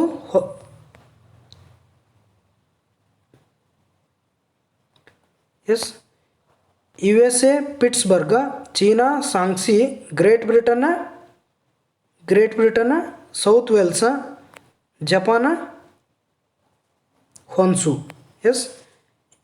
ಇದು ಏನಂತಂದ್ರೆ ಆಯಾ ದೇಶಕ್ಕಿರುವಂಥ ಪ್ರಮುಖ ಕಲ್ಲಿದ್ದಲು ನಿಕ್ಷೇಪ ವಲಯ ಅಂಥೇಳಿ ಹೇಳತ್ತದೆ. ಇನ್ನು ವಿವಿಧ ದೇಶಗಳ ಪ್ರಮುಖ ಕಲ್ಲಿದ್ದಲು ನಿಕ್ಷೇಪವನ್ನು ನೋಡಬೇಕಾದಾಗ ಈಗ ಮೊದಲೇದಾಗಿ ಆಸ್ಟ್ರೇಲಿಯಾದಾಗ ನೋಡಬೇಕಾದಾಗ ಅಲ್ಲಿ ಬರುವಂಥ ಕಲ್ಲಿದ್ದಲು ನಿಕ್ಷೇಪಗಳು Bowen Basin, Galilee Basin, Sydney Basin, Hunter Valley, Latrobe Valley ಇವು ಆಸ್ಟ್ರೇಲಿಯಾದಲ್ಲಿ ಕಂಡುಬರುವಂಥ ಕಲ್ಲಿದ್ದಲು ನಿಕ್ಷೇಪಗಳು. ಇನ್ನು ಅದೇ ರೀತಿ ಕೆನಡಾದಲ್ಲಿ ನೋಡ್ಬೇಕಂತಂದ್ರೆ ಎರಡನೇದು ಯಾವುದು? ಕೆನಡಾ. ಈ ಕೆನಡಾದಲ್ಲಿ ಕಂಡುಬರುವಂಥ ಕಲ್ಲಿದ್ದಲು ನಿಕ್ಷೇಪಗಳು ಇನ್ವರ್ನೆಸ್, ಮಬೋಹಾ, ಪಿಕ್ಕೋವಾ, ಸ್ಪ್ರಿಂಗ್ ಹಿಲ್, ಸೆಂಟ್ರೋಸ್, ಜಿಮ್ನಿ ಕಾರ್ನರ್, ಮಿಂಟೋ, ಸೆಂಟ್ ಜಾರ್ಜ್, ಹೌಲೆ, Willow Bunch, Wood Mountain, Cypress ಇವು ಕೆನಡಾದಲ್ಲಿ ಕಂಡುಬರುವಂಥ ಪ್ರಮುಖ ಕಲ್ಲಿದ್ದಲು ನಿಕ್ಷೇಪಗಳು. ಇನ್ನು ಮೂರನೇದಾಗಿ ಕೊಲಂಬಿಯಾದಲ್ಲಿ ಕೊಲಂಬಿಯಾದಲ್ಲಿ ಬರುವಂಥ ಕಲ್ಲಿದ್ದಲು ನಿಕ್ಷೇಪ ಸೆರೆಜೋನ್ ಅಂಥೇಳಿ ಹೇಳತ್ತದೆ. ಇನ್ನು ಅದೇ ರೀತಿ ನಾಲ್ಕನೇ ಜರ್ಮನಿ ದೇಶದಲ್ಲಿ ಕಂಡುಬರುವಂಥ ಪ್ರಮುಖ ಕಲ್ಲಿದ್ದಲು ನಿಕ್ಷೇಪಗಳು ಇಚೆನ್ಬುರೆನ್, ರೂರ್ ಮತ್ತು ಸಾರ್ ಅಂತ ಹೇಳತ್ತದೆ. ಇನ್ನು ಐದನೇದ್ದು ಬೆಲ್ಜಿಯಂದಲ್ಲಿ ಬರುವಂಥದ್ದು ಕ್ಯಾಂಪೇನ್, ಚಾರ್ಲೆರೋಯ್ ಇವು ಬೆಲ್ಜಿಯಂದಲ್ಲಿ ಕಂಡುಬರುವಂಥ ಪ್ರಮುಖ ಕಲ್ಲಿದ್ದಲು ನಿಕ್ಷೇಪ. ಇನ್ನು ಭಾರತದಲ್ಲಿ ಕಂಡುಬರುವಂಥ ಪ್ರಮುಖ ಕಲ್ಲಿದ್ದಲು ನಿಕ್ಷೇಪಗಳು ದಕ್ಷಿಣ ತಾರಾಪುರ, ರಾಮ್ಗರ್, ಬೋಕಾರೋ, ಜರಿಯಾ, ರಾಣಿಗಂಜ, ಸಿಂಗ್ರೌಲಿ, ತಲ್ಚೇರಿ, ಕೋಬ್ರಾ, ಉಮಾರಿಯಾ, ವಾರ್ಧಾ ಕಣಿವೆ, ಸಿಂಗರೇಣಿ ಇವು ಭಾರತದಲ್ಲಿ ಕಂಡುಬರುವಂಥ ಪ್ರಮುಖ ಕಲ್ಲಿದ್ದಲು ನಿಕ್ಷೇಪಗಳು. ಇನ್ನು ಪ್ರಶ್ನೆ ಸಂಖ್ಯೆ 38. 2014ರಲ್ಲಿ ಭಾರತದಲ್ಲಿ ಈ ಮುಂದಿನ ಯಾವ ಚಂಡುಮಾರುತಗಳು ಉಂಟಾದವು ಅಂಥೇಳಿ ಕೇಳ್ಯಾರು. 2014 ಕರೆಂಟ್ ಅಫೇರ್ಸ್ಗೆ ಸಂಬಂಧಪಟ್ಟದ್ದಿದು. ಆ ಟೈಮ್ದಲ್ಲಿ ಕಂಡು ಬಂದಂಥ ಚಂಡುಮಾರುತಗಳು ಯಾವಂತಂದ್ರೆ ಒಂದು ಹುಡ್, ಇನ್ನೊಂದು ನಿಲೋಫರ. ಇವು ಏನಂತಂದ್ರೆ 2014ರಲ್ಲಿ ಭಾರತದಲ್ಲಿ ಉಂಟಾಗಿರುವಂಥ ಪ್ರಮುಖ ಚಂಡುಮಾರುತಗಳು ಅಂಥೇಳಿ ಹೇಳೋದು. ಇನ್ನು ಪ್ರಶ್ನೆ ಸಂಖ್ಯೆ 39. ವಿಶ್ವದಲ್ಲಿ ಅತ್ಯಂತ ಉದ್ದದ ರೈಲ್ವೆ ರಸ್ತೆಗಳಲ್ಲಿ ಒಂದಾಗಿರುವ ಕೆನಡಿಯನ್ ಪೆಸಿಫಿಕ್ ರೈಲ್ವೆಯು ಈ ಮುಂದಿನವುಗಳಲ್ಲಿ ಯಾವುದು ಅಂತೇಳಿ ಕೇಳ್ಯಾರು. ಇದಕ್ಕೆ ಸರಿಯಾಗಿರುವಂಥ ಆನ್ಸರ್ ವ್ಯಾಂಕೋವರ್ನಿಂದ ಹ್ಯಾಲಿಫ್ಯಾಕ್ಸ್. ಇದು ವಿಶ್ವದ ಅತ್ಯಂತ ಉದ್ದದ ರೈಲ್ವೆ ರಸ್ತೆಗಳಲ್ಲಿ ಒಂದಾಗಿರುವ ಕೆನಡಿಯನ್ ಪೆಸಿಫಿಕ್ ರೈಲ್ವೆ ಅಂಥೇಳಿ ಹೇಳತ್ತದೆ. ಯಾವುದು? ವ್ಯಾಂಕೋವರ್ನಿಂದ ಹ್ಯಾಲಿಫ್ಯಾಕ್ಸ್. ಈ ವಿಶ್ವದ ಅತ್ಯಂತ ಉದ್ದದ ರೈಲ್ವೆ ಕೆನಡಿಯನ್ ಪೆಸಿಫಿಕ್ ರೈಲ್ವೆ. ಇದನ್ನು 1968ರಿಂದ 1996ರ ನಡುವೆ ನಿರ್ಮಿಸಲಾಯಿತು. ಇದರ ಕೇಂದ್ರ ಕಚೇರಿ ಎಲ್ಲೈತೆ ಅಂತಂದ್ರೆ ಅಲ್ಬರ್ಟಾದಲ್ಲಿ ಕೇಂದ್ರ ಕಚೇರಿಯನ್ನು ಹೊಂದೈತಿ. ಇದು ಕೆನಡಾ ಮತ್ತು ಅಮೆರಿಕ ಸಂಯುಕ್ತ ಸಂಸ್ಥಾನಗಳ ನಡುವೆ ಸಂಪರ್ಕ ಕಲ್ಪಿಸುವಂಥ ಒಂದು ರೈಲ್ವೆ ಸಂಪರ್ಕ ವಲಯ ಆಗೈತಿ. ಇದು ಒಟ್ಟಾರೆಯಾಗಿ 23,000 ಕಿಲೋಮೀಟರ್ ಉದ್ದದ ರೈಲ್ವೆ ಮಾರ್ಗವನ್ನು ಹೊಂದೈತೆ ಅಂತ ಹೇಳ್ತಾರೆ. ಇದು ಕೆನಡಾ ಮತ್ತು ಅಮೆರಿಕ ಸಂಯುಕ್ತ ಸಂಸ್ಥಾನಗಳ ಮ್ಯಾಟ್ರಿಯಲ್ ಮತ್ತು ವ್ಯಾಂಕೋವರ್ ನಗರಗಳ ನಡುವೆ ಸಂಪರ್ಕವನ್ನು ಕಲ್ಪಿಸ್ತೈತಿ. ಇದು ಅಮೆರಿಕದ ಪ್ರಮುಖ ನಗರಗಳಾಗಿರುವಂಥ ಮಿನ್ನೆಯಾಪೋಲಿಸ್, ಮಿಲ್ವಾಕಿ, ಡೆಟ್ರಾಯಿಟ್, ಚಿಕಾಗೋ, ನ್ಯೂಯಾರ್ಕ್ಗಳ ನಡುವೆ ಈ ವ್ಯಾಂಕೋವರ್ನಿಂದ ಹ್ಯಾಲಿಫ್ಯಾಕ್ಸ್ ಇದು ಕೆನಡಿಯನ್ ಪೆಸಿಫಿಕ್ ರೈಲ್ವೆ ಹಾದು ಹೋಗ್ತೈತಿ ಅಂಥೇಳಿ ಹೇಳತ್ತದು. ಇನ್ನು ಪ್ರಶ್ನೆ ಸಂಖ್ಯೆ 40. ರಾಷ್ಟ್ರೀಯ ಉದ್ಯಾನವನವನ್ನು ಅದರ ರಾಜ್ಯದೊಂದಿಗೆ ಹೊಂದಿಸಿ ಮತ್ತು ಕೆಳಗೆ ಕೊಟ್ಟಿರುವ ಸಂಕೇತಗಳಿಂದ ಸರಿಯಾದ ಉತ್ತರವನ್ನು ಆಯ್ಕೆ ಮಾಡಿ ಅಂತ ಕೇಳ್ಯಾರು. ಇದಕ್ಕೆ ಸರಿಯಾಗಿರುವಂಥ ಆಪ್ಷನ್ ಯಾವುದಂತಂದ್ರೆ ಮೇಘಾಲಯ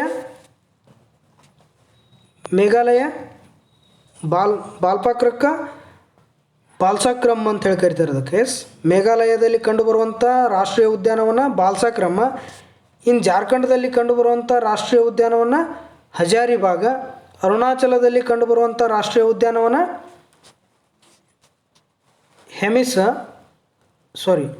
ಅರುಣಾಚಲದಲ್ಲಿ ಕಂಡುಬರುವಂಥ ರಾಷ್ಟ್ರೀಯ ಉದ್ಯಾನವನ ನಮ್ದಪ. ಜಮ್ಮು ಕಾಶ್ಮೀರದಲ್ಲಿ ಕಂಡುಬರುವಂಥ ರಾಷ್ಟ್ರೀಯ ಉದ್ಯಾನವನ ಹೆಮಿಸ್. ಇದಕ್ಕೆ ಸರಿಯಾದಂಥ ಉತ್ತರ ಆಪ್ಷನ್ ಬಿ.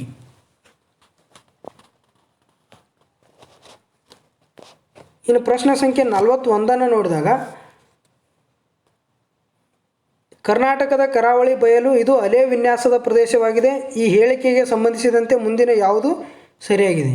ಇದಕ್ಕೆ ಸರಿಯಾಗಿರುವಂಥ ಆಪ್ಷನ್ ಯಾವುದು ಅಂತಂದ್ರೆ ಆಪ್ಷನ್ ಬಿ. ಇದು ಕ್ಷರಣ ಬಯಲಾಗಿದೆ ಅಂತ ಹೇಳ್ತಾರೆ. ಇಟ್ ಮೀನ್ಸ್ ಪರ್ಯಾಯ ಪ್ರಸ್ಥಭೂಮಿ. ಭಾರತದ ದಕ್ಷಿಣ ಭಾಗದಲ್ಲಿ ಕಂಡುಬರುವಂಥ ತ್ರಿಕೋನ ಆಕಾರದ ಪ್ರದೇಶವೇ ಪರ್ಯಾಯ ಪ್ರಸ್ಥಭೂಮಿ. ಅಂದರೆ 3 ಕಡೆ ನೀರಿನಿಂದ ಆವೃತವಾಗಿದ್ದು ಒಂದು ಕಡೆ ಭೂಮಿಯಿಂದ ಆವೃತವಾಗಿದ್ದರೆ ಅದಕ್ಕೆ ಪರ್ಯಾಯ ಪ್ರಸ್ಥಭೂಮಿ ಅಂತೇಳಿ ಕರಿತಾರೆ. ಈ ಪರ್ಯಾಯ ಪ್ರಸ್ಥಭೂಮಿ ಒಳಗೆ ಅತಿ ದೊಡ್ಡದು ಮತ್ತು ಅತಿ ಪುರಾತನವಾದದ್ದು ಅಂಥೇಳಿ ಹೇಳತ್ತದ. ಭೂಖಂಡಗಳ ಆರಂಭದಲ್ಲಿ ಗೋಂಡ್ವಾನ ಭೂರಾಶಿಯು ಒಂದು ಭಾಗ ಆಗಿತ್ತು ಅಂಥೇಳಿ ಹೇಳೋದು. ಇನ್ನು ಇದು ಉತ್ತರದಲ್ಲಿ ಅರಾವಳಿ ಪರ್ವತದಿಂದ ದಕ್ಷಿಣದಲ್ಲಿ ಕನ್ಯಾಕುಮಾರಿಯವರೆಗೆ, ಪಶ್ಚಿಮದಲ್ಲಿ ಪಶ್ಚಿಮ ಘಟ್ಟಗಳಿಂದ ಪೂರ್ವದಲ್ಲಿ ಪೂರ್ವ ಘಟ್ಟಗಳವರೆಗೆ ಒಟ್ಟಾರೆಯಾಗಿ 1400 ಕಿಲೋಮೀಟ್ರ್ ಅಗಲವಾಗೈತಿ. ಇದು 3 ಕಡೆಗಳಿಂದ ನೀರಿನಿಂದ ಆವೃತವಾಗಿದ್ದು ಒಂದು ಕಡೆ ಪೂರ್ವದಾಗ ಬಂಗಾಳಕೊಲ್ಲಿ, ಪಶ್ಚಿಮದಾಗ ಅರಬ್ಬಿ ಸಮುದ್ರ, ದಕ್ಷಿಣದಾಗ ಹಿಂದೂ ಮಹಾಸಾಗರದಿಂದ ಆವೃತವಾಗೈತಿ ಅಂಥೇಳಿ ಹೇಳಾಗ್ತದೆ. ಎಸ್. ಇನ್ನು ನರ್ಮದಾ ಸೀಳು ಕಣಿವೆಯ ಭಾರತದಲ್ಲಿ ಪ್ರಸ್ಥಭೂಮಿಯನ್ನು 2 ಭಾಗಗಳಾಗಿ ವಿಂಗಡಿಸ್ತೈತಿ. ಅವುಗಳು ಯಾವಂತಂದ್ರೆ ಒಂದು ಮಾಳ್ವಾ ಪ್ರಸ್ಥಭೂಮಿ, ಇನ್ನೊಂದು ದಕ್ಕನ್ ಪ್ರಸ್ಥಭೂಮಿ. ಈ ಮಾಳ್ವಾ ಪ್ರಸ್ಥಭೂಮಿಯು ವಾಯುವ್ಯದಲ್ಲಿ ಅರಾವಳಿ ಬೆಟ್ಟಗಳು ಮತ್ತು ದಕ್ಷಿಣದಲ್ಲಿ ವಿಂಧ್ಯ ಪರ್ವತಗಳ ಸರಹದ್ದನ್ನು ಹೊಂದೈತಿ. ಈ 2 ಪ್ರಸ್ಥಭೂಮಿಗಳ ಒಟ್ಟು ವಿಸ್ತೀರ್ಣ 7,05,000 ಚದರ ಕಿಲೋಮೀಟ್ರನ್ನು ಹೊಂದೈತಿ. ಇದು ಕೂಡ ತ್ರಿಭುಜ ಆಕಾರದಲ್ಲಿ ಐತಿ. ಇನ್ನು ಈಶಾನ್ಯದಲ್ಲಿ ಇದು ಗಂಗಾ ಮೈದಾನದ ಕಡೆಗೆ ಇಳಿಜಾರಾಗಿರ್ತೈತಿ. ಅರಾವಳಿ ಬೆಟ್ಟಗಳಲ್ಲಿ ಅತ್ಯಂತ ಎತ್ತರವಾದ ಶಿಖರ ಯಾವುದಂತಂದ್ರೆ ಗುರು ಶಿಖರ ಅಂತೇಳಿ ಹೇಳೋದು. ಎಸ್. ದಕ್ಷಿಣದ ದಕ್ಕನ್ ಪ್ರಸ್ಥಭೂಮಿಯ ನೋಡ್ಬೇಕಂತಂದ್ರೆ ಸಾತ್ಪುರ ಬೆಟ್ಟಗಳು, ಮಹಾದೇವ ಬೆಟ್ಟಗಳು, ಮೈಕಲಾ ಶ್ರೇಣಿ, ಅಮರ್ಕಂಟಕ ಬೆಟ್ಟಗಳು ಮತ್ತು ರಾಜ್ಮಹಲ್ ಬೆಟ್ಟಗಳಿಂದ ಸುತ್ತುವರಿಯಲ್ಪಟ್ಟಿದೆ. ಇದರ ಪಶ್ಚಿಮಕ್ಕೆ ಏನದ ಅಂತಂದ್ರೆ ಪಶ್ಚಿಮ ಘಟ್ಟಗಳು ಅದಾವ ಅಂತೇಳಿ ಹೇಳೋದು. ಎಸ್. ಇನ್ನು ಜಲಾನಯನ ಅಭಿವೃದ್ಧಿ ಕಾರ್ಯಕ್ರಮದ ಗುರಿ. ಈ ಜಲಾನಯನ ಅಭಿವೃದ್ಧಿ ಕಾರ್ಯಕ್ರಮದ ಗುರಿಯನ್ನು ನೋಡಬೇಕಾದಾಗ ಇದ್ರ ಉದ್ದೇಶ ಏನಾಗಿತ್ತು ಮತ್ತು ಇದ್ರ ಕಾರ್ಯಕ್ರಮದ ಗುರಿ ಏನಾಗಿತ್ತು ನೋಡಬೇಕಾದಾಗ ಏನು ಕೊಟ್ಟರು ಸರಿಯಾಗಿರುವಂಥ ಆನ್ಸರ್ನ ನೋಡ್ರಿ. ಮಣ್ಣಿನ ಸವೆತವನ್ನು ನಿಯಂತ್ರಿಸುವುದು. ಇನ್ನು 2ನೇದಾಗಿ ನೀರಿನ ಸಂರಕ್ಷಣೆ ಮತ್ತು ಅಂತರ್ಜಲದ ನಿರ್ವಹಣೆ. 3ನೇದ್ದು ಗ್ರಾಮೀಣ ಪ್ರದೇಶಗಳಿಗೆ ಕುಡಿಯುವ ನೀರಿನ ಸೌಕರ್ಯ ಕಲ್ಪಿಸುವುದು. ಇದು ಅಲ್ಲ. ಎಸ್. ಇನ್ನು 4ನೇದ್ದು ಮಳೆಗಾಲದಲ್ಲಿನ ನದಿ ಪ್ರವಾಹವನ್ನು ನಿಯಂತ್ರಿಸುವುದು. ಇದು ಕೂಡ ಅಲ್ಲ. ಇದಕ್ಕೆ ಸರಿಯಾಗಿರುವಂಥ ಆನ್ಸರ್ ಏನಂತಂದ್ರೆ ಆಪ್ಷನ್ ಎ 1 ಆ್ಯಂಡ್ 2.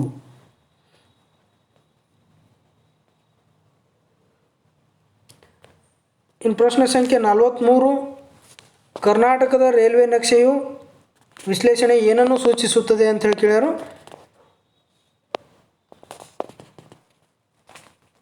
ಒಂದನೇದ್ದು ಕೊಡಗು ಜಿಲ್ಲೆಯು ರೈಲ್ವೆ ಮಾರ್ಗ ಹೊಂದಿಲ್ಲದು ಕರ್ನಾಟಕದ ಏಕೈಕ ಜಿಲ್ಲೆಯಾಗಿದೆ. ಇದು ಸರಿಯಾಗೈತಿ. ಇನ್ನು 2ನೇದ್ದು ಪೂರ್ವದಿಂದ ಪಶ್ಚಿಮದವರೆಗೆ ಮಲೆನಾಡನ್ನು ಹಾದು ಹೋಗುವ ಏಕೈಕ ರೈಲ್ವೆ ಹಾದಿ ಅಂದರೆ ಹಾಸನ ಮಂಗಳೂರು ಅಂತ ಹೇಳ್ಯಾರು. ಇದು ಕೂಡ ಸರಿ ಐತಿ. ಎಸ್. ಇದಕ್ಕೆ ಸರಿಯಾಗಿರುವಂಥ ಆಪ್ಷನ್ ಡಿ. 1 ಮತ್ತು 2 ಸರಿಯಾಗಿವೆ. ಕರ್ನಾಟಕದಲ್ಲಿ ಅತ್ಯಂತ ಕಡಿಮೆ ಮಳೆ ಬೀಳುವ ಪ್ರದೇಶ ಯಾವುದು ಅಂತೇಳಿ ಕೇಳ್ಯಾರು. ಇದಕ್ಕೆ ಸರಿಯಾಗಿರುವಂಥ ಆನ್ಸರ ಚಳ್ಳಕೆರೆ. ಎಸ್. ಚಳ್ಳಕೆರೆ ಏನಂತಂದ್ರೆ ಕರ್ನಾಟಕದಲ್ಲಿ ಅತಿ ಕಡಿಮೆ ಮಳೆಯನ್ನು ಪಡೆಯುವಂಥ ಪ್ರದೇಶ ಅಂಥೇಳಿ ಮಳೆ ಬೀಳುವಂಥ ಪ್ರದೇಶ ಅಂಥೇಳಿ ಹೇಳತ್ತದೆ. ಎಸ್. ಇನ್ನು ಕರ್ನಾಟಕದ ಸರಾಸರಿ ವಾರ್ಷಿಕ ಮಳೆಯ ಪ್ರಮಾಣ ಎಷ್ಟೈತೆ ಅಂದ್ರೆ 1248 ಸೆಂಟಿಮೀಟ್ರ್ ಕರ್ನಾಟಕದ ಸರಾಸರಿ ವಾರ್ಷಿಕ ಮಳೆಯ ಪ್ರಮಾಣ ಐತಿ. ಕರ್ನಾಟಕದ ಕರಾವಳಿ ಪ್ರದೇಶದ ಸರಾಸರಿ ವಾರ್ಷಿಕ ಮಳೆಯ ಪ್ರಮಾಣ ಎಷ್ಟೈತೆ ಅಂದ್ರೆ 3456 ಮಿಲಿಮೀಟ್ರ್. ಎಸ್. ಕರ್ನಾಟಕದಾಗ ಸರಾಸರಿ ವಾರ್ಷಿಕ ಪ್ರಮಾಣ 1248 ಮಿಲಿಮೀಟ್ರ್. ಆಮೇಲೆ ಕರ್ನಾಟಕ ಕರಾವಳಿ ಪ್ರದೇಶದ ಸರಾಸರಿ ವಾರ್ಷಿಕ ಮಳೆಯ ಪ್ರಮಾಣ 3456 ಮಿಲಿಮೀಟ್ರ್ ಅಂತೇಳಿ ಹೇಳೋದು. ಇನ್ನು ಅದೇ ರೀತಿ ಕರ್ನಾಟಕದಲ್ಲಿ ಕಡಿಮೆ ಮಳೆ ಬೀಳುವ ಪ್ರದೇಶಗಳು ಯಾವಂತಂದ್ರೆ ಬಾಗಲಕೋಟೆ, ಚಿತ್ರದುರ್ಗ, ಕೊಪ್ಪಳ. ಇವು ಏನಂತಂದ್ರೆ ಕರ್ನಾಟಕದಲ್ಲಿ ಕಡಿಮೆ ಮಳೆ ಬೀಳುವ ಜಿಲ್ಲೆಗಳು. ಇನ್ನು ಕರ್ನಾಟಕದಲ್ಲಿ ಅತಿ ಹೆಚ್ಚಿನ ಮಳೆ ಬೀಳುವ ಜಿಲ್ಲೆಗಳು ಯಾವಂತೇಳಿ ನೋಡಬೇಕಾದಾಗ ಉತ್ತರ ಕನ್ನಡ, ದಕ್ಷಿಣ ಕನ್ನಡ, ಚಿಕ್ಕಮಗಳೂರು ಮತ್ತು ಉಡುಪಿ. ಇವು ಕರ್ನಾಟಕದಲ್ಲಿ ಅತಿ ಹೆಚ್ಚು ಮಳೆ ಬೀಳುವಂಥ ಜಿಲ್ಲೆಗಳು. ಎಸ್. ಕಳಸಾ ಬಂಡೂರಿ ಜಲ ವಿವಾದವು ಇದಕ್ಕೆ ಸಂಬಂಧಿಸಿದೆ. ಡ್ಯಾಶ್ಗೆ ಸಂಬಂಧಿಸಿದೆ ಅಂತೇಳಿ ಕೇಳ್ಯಾರು. ಈ ಕಳಸಾ ಬಂಡೂರಿ ವಿವಾದ ಯಾವುದಕ್ಕೆ ಸಂಬಂಧಿಸಿದೆ ಅಂತ ನೋಡಿದರೆ ಇದಕ್ಕೆ ಸರಿಯಾಗಿರುವಂಥ ಆನ್ಸರ್ ಮಾಂಡೋವಿ ನದಿ ನೀರಿನ ಹಂಚಿಕೆ. ಎಸ್. ಬೆಳಗಾವಿ ಜಿಲ್ಲೆಯ ಇದಕ್ಕೆ ಕಳಸಾ ಬಂಡೂರಿ ಜಲ ವಿವಾದಕ್ಕೆ ಸಂಬಂಧಿಸುವುದು ಮಾಂಡೋವಿ ನದಿ ನೀರಿನ ಹಂಚಿಕೆ. ಎಸ್. ಇದಕ್ಕೆ ವಿವರಣೆಯನ್ನು ನೋಡಬೇಕಾದಾಗ ಬೆಳಗಾವಿ ಜಿಲ್ಲೆಯ ನೈಋತ್ಯ ಭಾಗದಲ್ಲಿ ಕಳಸಾ ಮತ್ತು ಬಂಡೂರಿ 2 ಗ್ರಾಮಗಳಿವೆ. ಎಸ್, ಈ ಭಾಗಗಳಿಗೆ ಮಲಪ್ರಭಾ ನದಿಯಿಂದ ಕಳಸಾ ನಾಲೆಯನ್ನು ಮತ್ತು ಮಹದಾಯಿ ನದಿಯಿಂದ ಬಂಡೂರಿ ನಾಲೆಯನ್ನು 1988ರಲ್ಲಿ ನಿರ್ಮಿಸಲಾಯಿತು.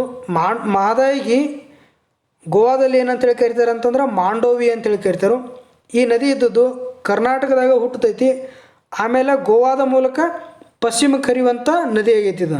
ಎಸ್, ಈ ಯೋಜನೆಯಡಿ ನೀರನ್ನು ಗೋವಾ ಮತ್ತು ಮಹಾರಾಷ್ಟ್ರ, ಕರ್ನಾಟಕ ರಾಜ್ಯಗಳು ಕೇಂದ್ರ ಜಲ ಆಯೋಗದ ಪ್ರಕಾರ ಹಂಚಿಕೆ ಮಾಡಿಕೊಳ್ಳಬೇಕು ಅಂಥೇಳಿ ಹೇಳಾಗ್ತದೆ. ಇನ್ನು ಕಳಸಾ ಬಂಡೂರಿ ನಾಲೆಗಳಿಂದ ಕರ್ನಾಟಕದ ಉತ್ತರ ಭಾಗದ ಜಿಲ್ಲೆಗಳಾಗಿರುವಂಥ ಧಾರವಾಡ, ಬೆಳಗಾವಿ, ಬಿಜಾಪುರ, ಬಾಗಲಕೋಟ ಮತ್ತು ಇತರ ನಗರಗಳಿಗೆ ಕುಡಿಯುವ ನೀರನ್ನು ಒದಗಿಸಲಿಕ್ಕೆ 2006ರಾಗ ಒಂದು ಯೋಜನೆಯನ್ನು ರೂಪಿಸಿತು.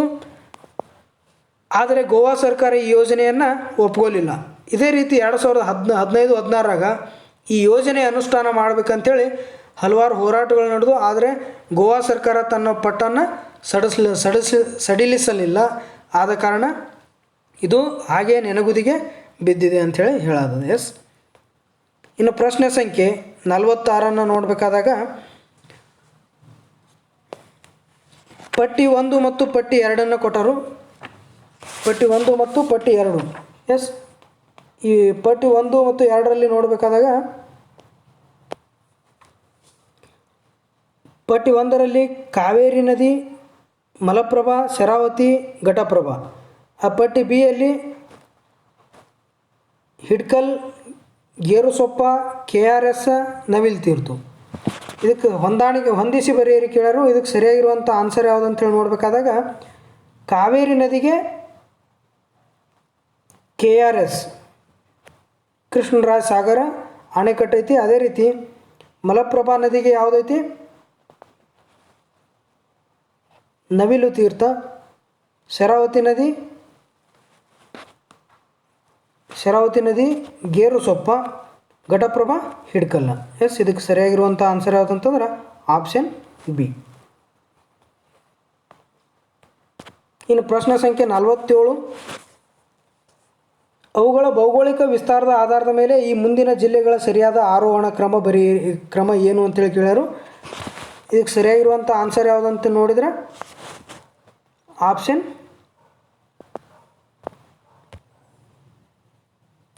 ಎಸ್. ಇದಕ್ಕೆ ಸರಿಯಾಗಿರುವಂಥ ಆನ್ಸರ್ ನೋಡ್ಬೇಕಂತಂದ್ರೆ ಆಯಾ ಜಿಲ್ಲೆಗಳ ವಿಸ್ತೀರ್ಣವನ್ನು ನೋಡ್ಲಿಕ್ಕಾಗಿ ಮೊದಲೇದ್ದು ಕಲಬುರಗಿ 10,951 ಚದರ ಕಿಲೋಮೀಟ್ರನ್ನು ಹೊಂದೈತಿ. ಅದೇ ರೀತಿ ಎರಡನೇದ ತುಮಕೂರು 10,597 ಚದರ ಕಿಲೋಮೀಟ್ರನ್ನು ಹೊಂದೈತಿ. ಇನ್ನು ಮೂರನೇದು ಬೆಳಗಾವಿ ಅತಿ ಹೆಚ್ಚು ವಿಸ್ತೀರ್ಣವನ್ನು ಹೊಂದಿರುವಂಥ ಜಿಲ್ಲೆ 13,415 ಚದರ ಕಿಲೋಮೀಟ್ರ್. ಇನ್ನು ಬಿಜಾಪುರ ಅಂದ್ರೆ ವಿಜಯಪುರ 10,494. ಎಸ್, ಆಯಾ ಜಿಲ್ಲೆಗಳ ವಿಸ್ತೀರ್ಣ ಮೊದಲನೇದಾಗಿ ಬೆಳಗಾವಿ, ಎರಡನೇದಾಗಿ ಗುಲ್ಬರ್ಗ, ಮೂರನೇದ್ದು ತುಮಕೂರು, ನಾಲ್ಕನೇದ್ದು ವಿಜಯಪುರ. ಎಸ್, ಇನ್ನು ಪ್ರಶ್ನೆ ಸಂಖ್ಯೆ 48. ಇಂದು ಭಾರತದ ಹತ್ತಿ ಬಟ್ಟೆಗಳನ್ನು ಜಗತ್ತಿನಲ್ಲಿ ಅತಿ ಹೆಚ್ಚು ಕೊಂಡುಕೊಳ್ಳುವ ರಾಷ್ಟ್ರ ಯಾವುದು ಅಂಥೇಳಿ ಕೇಳಿದರು. ಇದಕ್ಕೆ ಸರಿಯಾಗಿರುವಂಥ ಆನ್ಸರ್ ಯಾವುದು ಅಂತೇಳಿ ನೋಡಬೇಕಾದ್ರೆ ಆಪ್ಷನ್ ಕೊಟ್ಟರು. Option A UK, option B USA, option C CIS, option D France ಅಂತೇಳಿ ಕೇಳ್ಯಾರು.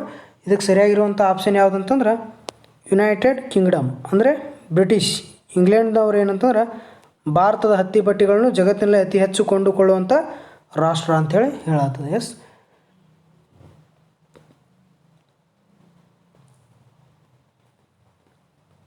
ಇನ್ನು ಪ್ರಶ್ನೆ ಸಂಖ್ಯೆ 49.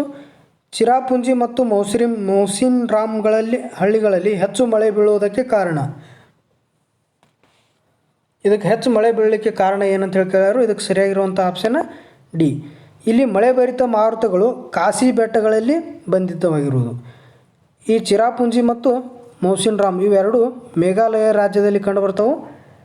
ಅಲ್ಲಿ ಇರುವಂಥ ಬೆಟ್ಟಗಳು ಯಾವಂತಂದ್ರೆ ಕಾಸಿ ಮತ್ತು ಗಾರೋ ಬೆಟ್ಟಗಳು ಕಂಡುಬರ್ತವೆ. ಈ ಮಳೆ ಭರಿತ ಮಾರುತಗಳು ಕಾಸಿ ಬೆಟ್ಟಗಳಿಗೆ ಬಂಧಿತ ಆಗಿರುವುದರಿಂದ ಚಿರಾಪುಂಜಿ ಮತ್ತು ಮೌಸಿನ್ರಾಮ್ಗಳಲ್ಲಿ ಜಾಸ್ತಿ ಪ್ರಮಾಣದ ಮಳೆ ಬೀಳ್ತೈತಿ ಅಂತ ಹೇಳ್ತಾರೆ. ಇನ್ನು ಇಲ್ಲಿ ಮೌಸಿನ್ ರಾಮದಲ್ಲಿ ವಾರ್ಷಿಕ ಸುಮಾರು ಎಷ್ಟು ಪ್ರಮಾಣದ ಮಳೆ ಬೀಳ್ತೈತೆ ಅಂದ್ರೆ 13,472 ಮಿಲಿಮೀಟ್ರ್ ಮಳೆ ಬೀಳ್ತೈತಿ. ಇನ್ನು ಇದು ಈ ಮೌಸಿನ್ ರಾಮದಿಂದ 16 ಕಿಲೋಮೀಟ್ರ್ದಾಗ ದೂರದಲ್ಲಿರೋದು ಯಾವುದಂತಂದ್ರೆ ಚಿರಾಪುಂಜಿ. ಈ ಮೌಸಿನ್ ರಾಮ ಸಮುದ್ರ ಮಟ್ಟದಿಂದ ಎಷ್ಟು ಎತ್ತರದಾಗೈತೆ ಅಂದ್ರೆ 1400 ಮೀಟ್ರ್ ಎತ್ತರದಲ್ಲಿ ಐತೆ ಅಂತ ಹೇಳ್ತಾರೆ. ಅತಿ ಹೆಚ್ಚಿನ ಮಳೆ ಆಗಲಿಕ್ಕೆ ಪ್ರಮುಖ ಕಾರಣ ಏನಂತಂದ್ರೆ ಇದು ಹೆಚ್ಚು ಎತ್ತರದಲ್ಲಿರುವಂಥ ಎರಡನೇ ಕಾರಣ ಬಂಗಾಳದಲ್ಲಿಯ ಕಡೆಯಿಂದ ಬೀಸುವ ಮಳೆ ಭರಿತ ಮಾರುತಗಳು ಕಾಶಿ ಬೆಟ್ಟಗಳಲ್ಲಿ ಏನಾಗ್ತಾವ ಅಂತಂದ್ರೆ ಬಂಧಿತ ಆಗೋದರಿಂದ ಚಿರಾಪುಂಜಿ ಮತ್ತು ಮೌಸಿನ್ ರಾಮ್ ಅನ್ನೋ ಹಳ್ಳಿಗಳಲ್ಲಿ ಹೆಚ್ಚು ಮಳೆ ಬೀಳ್ತೈತಿ ಅಂತ ಹೇಳತ್ತದ. ಇನ್ನು ಕೊನೆಯ ಪ್ರಶ್ನೆ, ಭಾರತ ಮತ್ತು ಪಾಕಿಸ್ತಾನಗಳ ನಡುವಿನ ಈ ಮುಂದಿನ ಯಾವ 2 ನಗರಗಳಿಗೆ ಬಸ್ ಸೇವೆಯನ್ನು ಒದಗಿಸಲಾಯಿತು ಅಂತ ಹೇಳಿ ಕೇಳ್ಯಾರು. ಅದಕ್ಕೆ ಸರಿಯಾಗಿರುವಂಥ ಆನ್ಸರ್ ಯಾವುದಂತಂದ್ರೆ ಲಾಹೋರ್ ಟು ದಿಲ್ಲಿ. ಇದಕ್ಕೆ ವಿವರಣೆಯನ್ನು ನೋಡ್ಬೇಕಂದ್ರೆ ಭಾರತದ ದೆಹಲಿ ಮತ್ತು ಪಾಕಿಸ್ತಾನದ ಲಾಹೋರ್ ನಗರಗಳ ನಡುವೆ ಬಸ್ ಸೇವೆಯನ್ನು 1999 ಫೆಬ್ರವರಿ 19ರಂದು ಬಸ್ ಸೇವೆಯನ್ನು ಪ್ರಾರಂಭಿಸಲಾಗುತ್ತದೆ. ಈ ಎರಡೂ ದೇಶಗಳ ನಡುವೆ ಶಾಂತಿ ಸ್ಥಾಪಿಸುವಂಥ ಒಂದು ಉದ್ದೇಶದಿಂದ ಈ ಸೇವೆಯನ್ನು ಅಂದಿನ ಪ್ರಧಾನಮಂತ್ರಿಯಾಗಿರುವಂಥ ಅಟಲ್ ಬಿಹಾರಿ ವಾಜಪೇಯಿ ಅವರು ಹಾಗೂ ಪಾಕಿಸ್ತಾನದ ಪ್ರಧಾನಮಂತ್ರಿಯಾಗಿರುವಂಥ ನವಾಜ್ ಶರೀಫರು ಇದಕ್ಕೆ ಚಾಲನೆಯನ್ನು ನೀಡ್ತಾರೆ. ಇದು ಪಂಜಾಬ್ನ ವಾಘಾ ಗಡಿಯ ಮೂಲಕ ಹಾದು ಹೋಗುತ್ತದೆ. ಇದು ಒಟ್ಟಾರೆಯಾಗಿ KS ನ 2015ರ ಪ್ರಶ್ನೆ ಪತ್ರಿಕೆ 1ರಿಂದ 50 ಪ್ರಶ್ನೆಗಳನ್ನು ಡಿಸ್ಕಸ್ ಮಾಡಿದೆವು. ಇನ್ನು ಪಾರ್ಟ್ 2 ಅಲ್ಲಿ 51ರಿಂದ 100 ಪ್ರಶ್ನೆಗಳನ್ನು ಪಾರ್ಟ್ 2 ಅಲ್ಲಿ ಡಿಸ್ಕಸ್ ಮಾಡೋಣ. ಆದಮೇಲೆ ಇನ್ನೂ ನಮ್ಮ ಚಾನಲ್ನ ಯಾರು ಸಬ್ಸ್ಕ್ರೈಬ್ ಮಾಡಲು ಸಬ್ಸ್ಕ್ರೈಬ್ ಮಾಡಿ ಮತ್ತು ಸಬ್ಸ್ಕ್ರೈಬ್ ಪಕ್ಕದಲ್ಲಿರೋ ಬೆಲ್ ಐಕಾನ್ನ ಪ್ರೆಸ್ ಮಾಡೋದ್ರ ಮೂಲಕ ನಮ್ಮ ಹೊಸ ವಿಡಿಯೋಗಳ ನೋಟಿಫಿಕೇಷನ್ನ ಪಡಿಬೋದು. Thank you.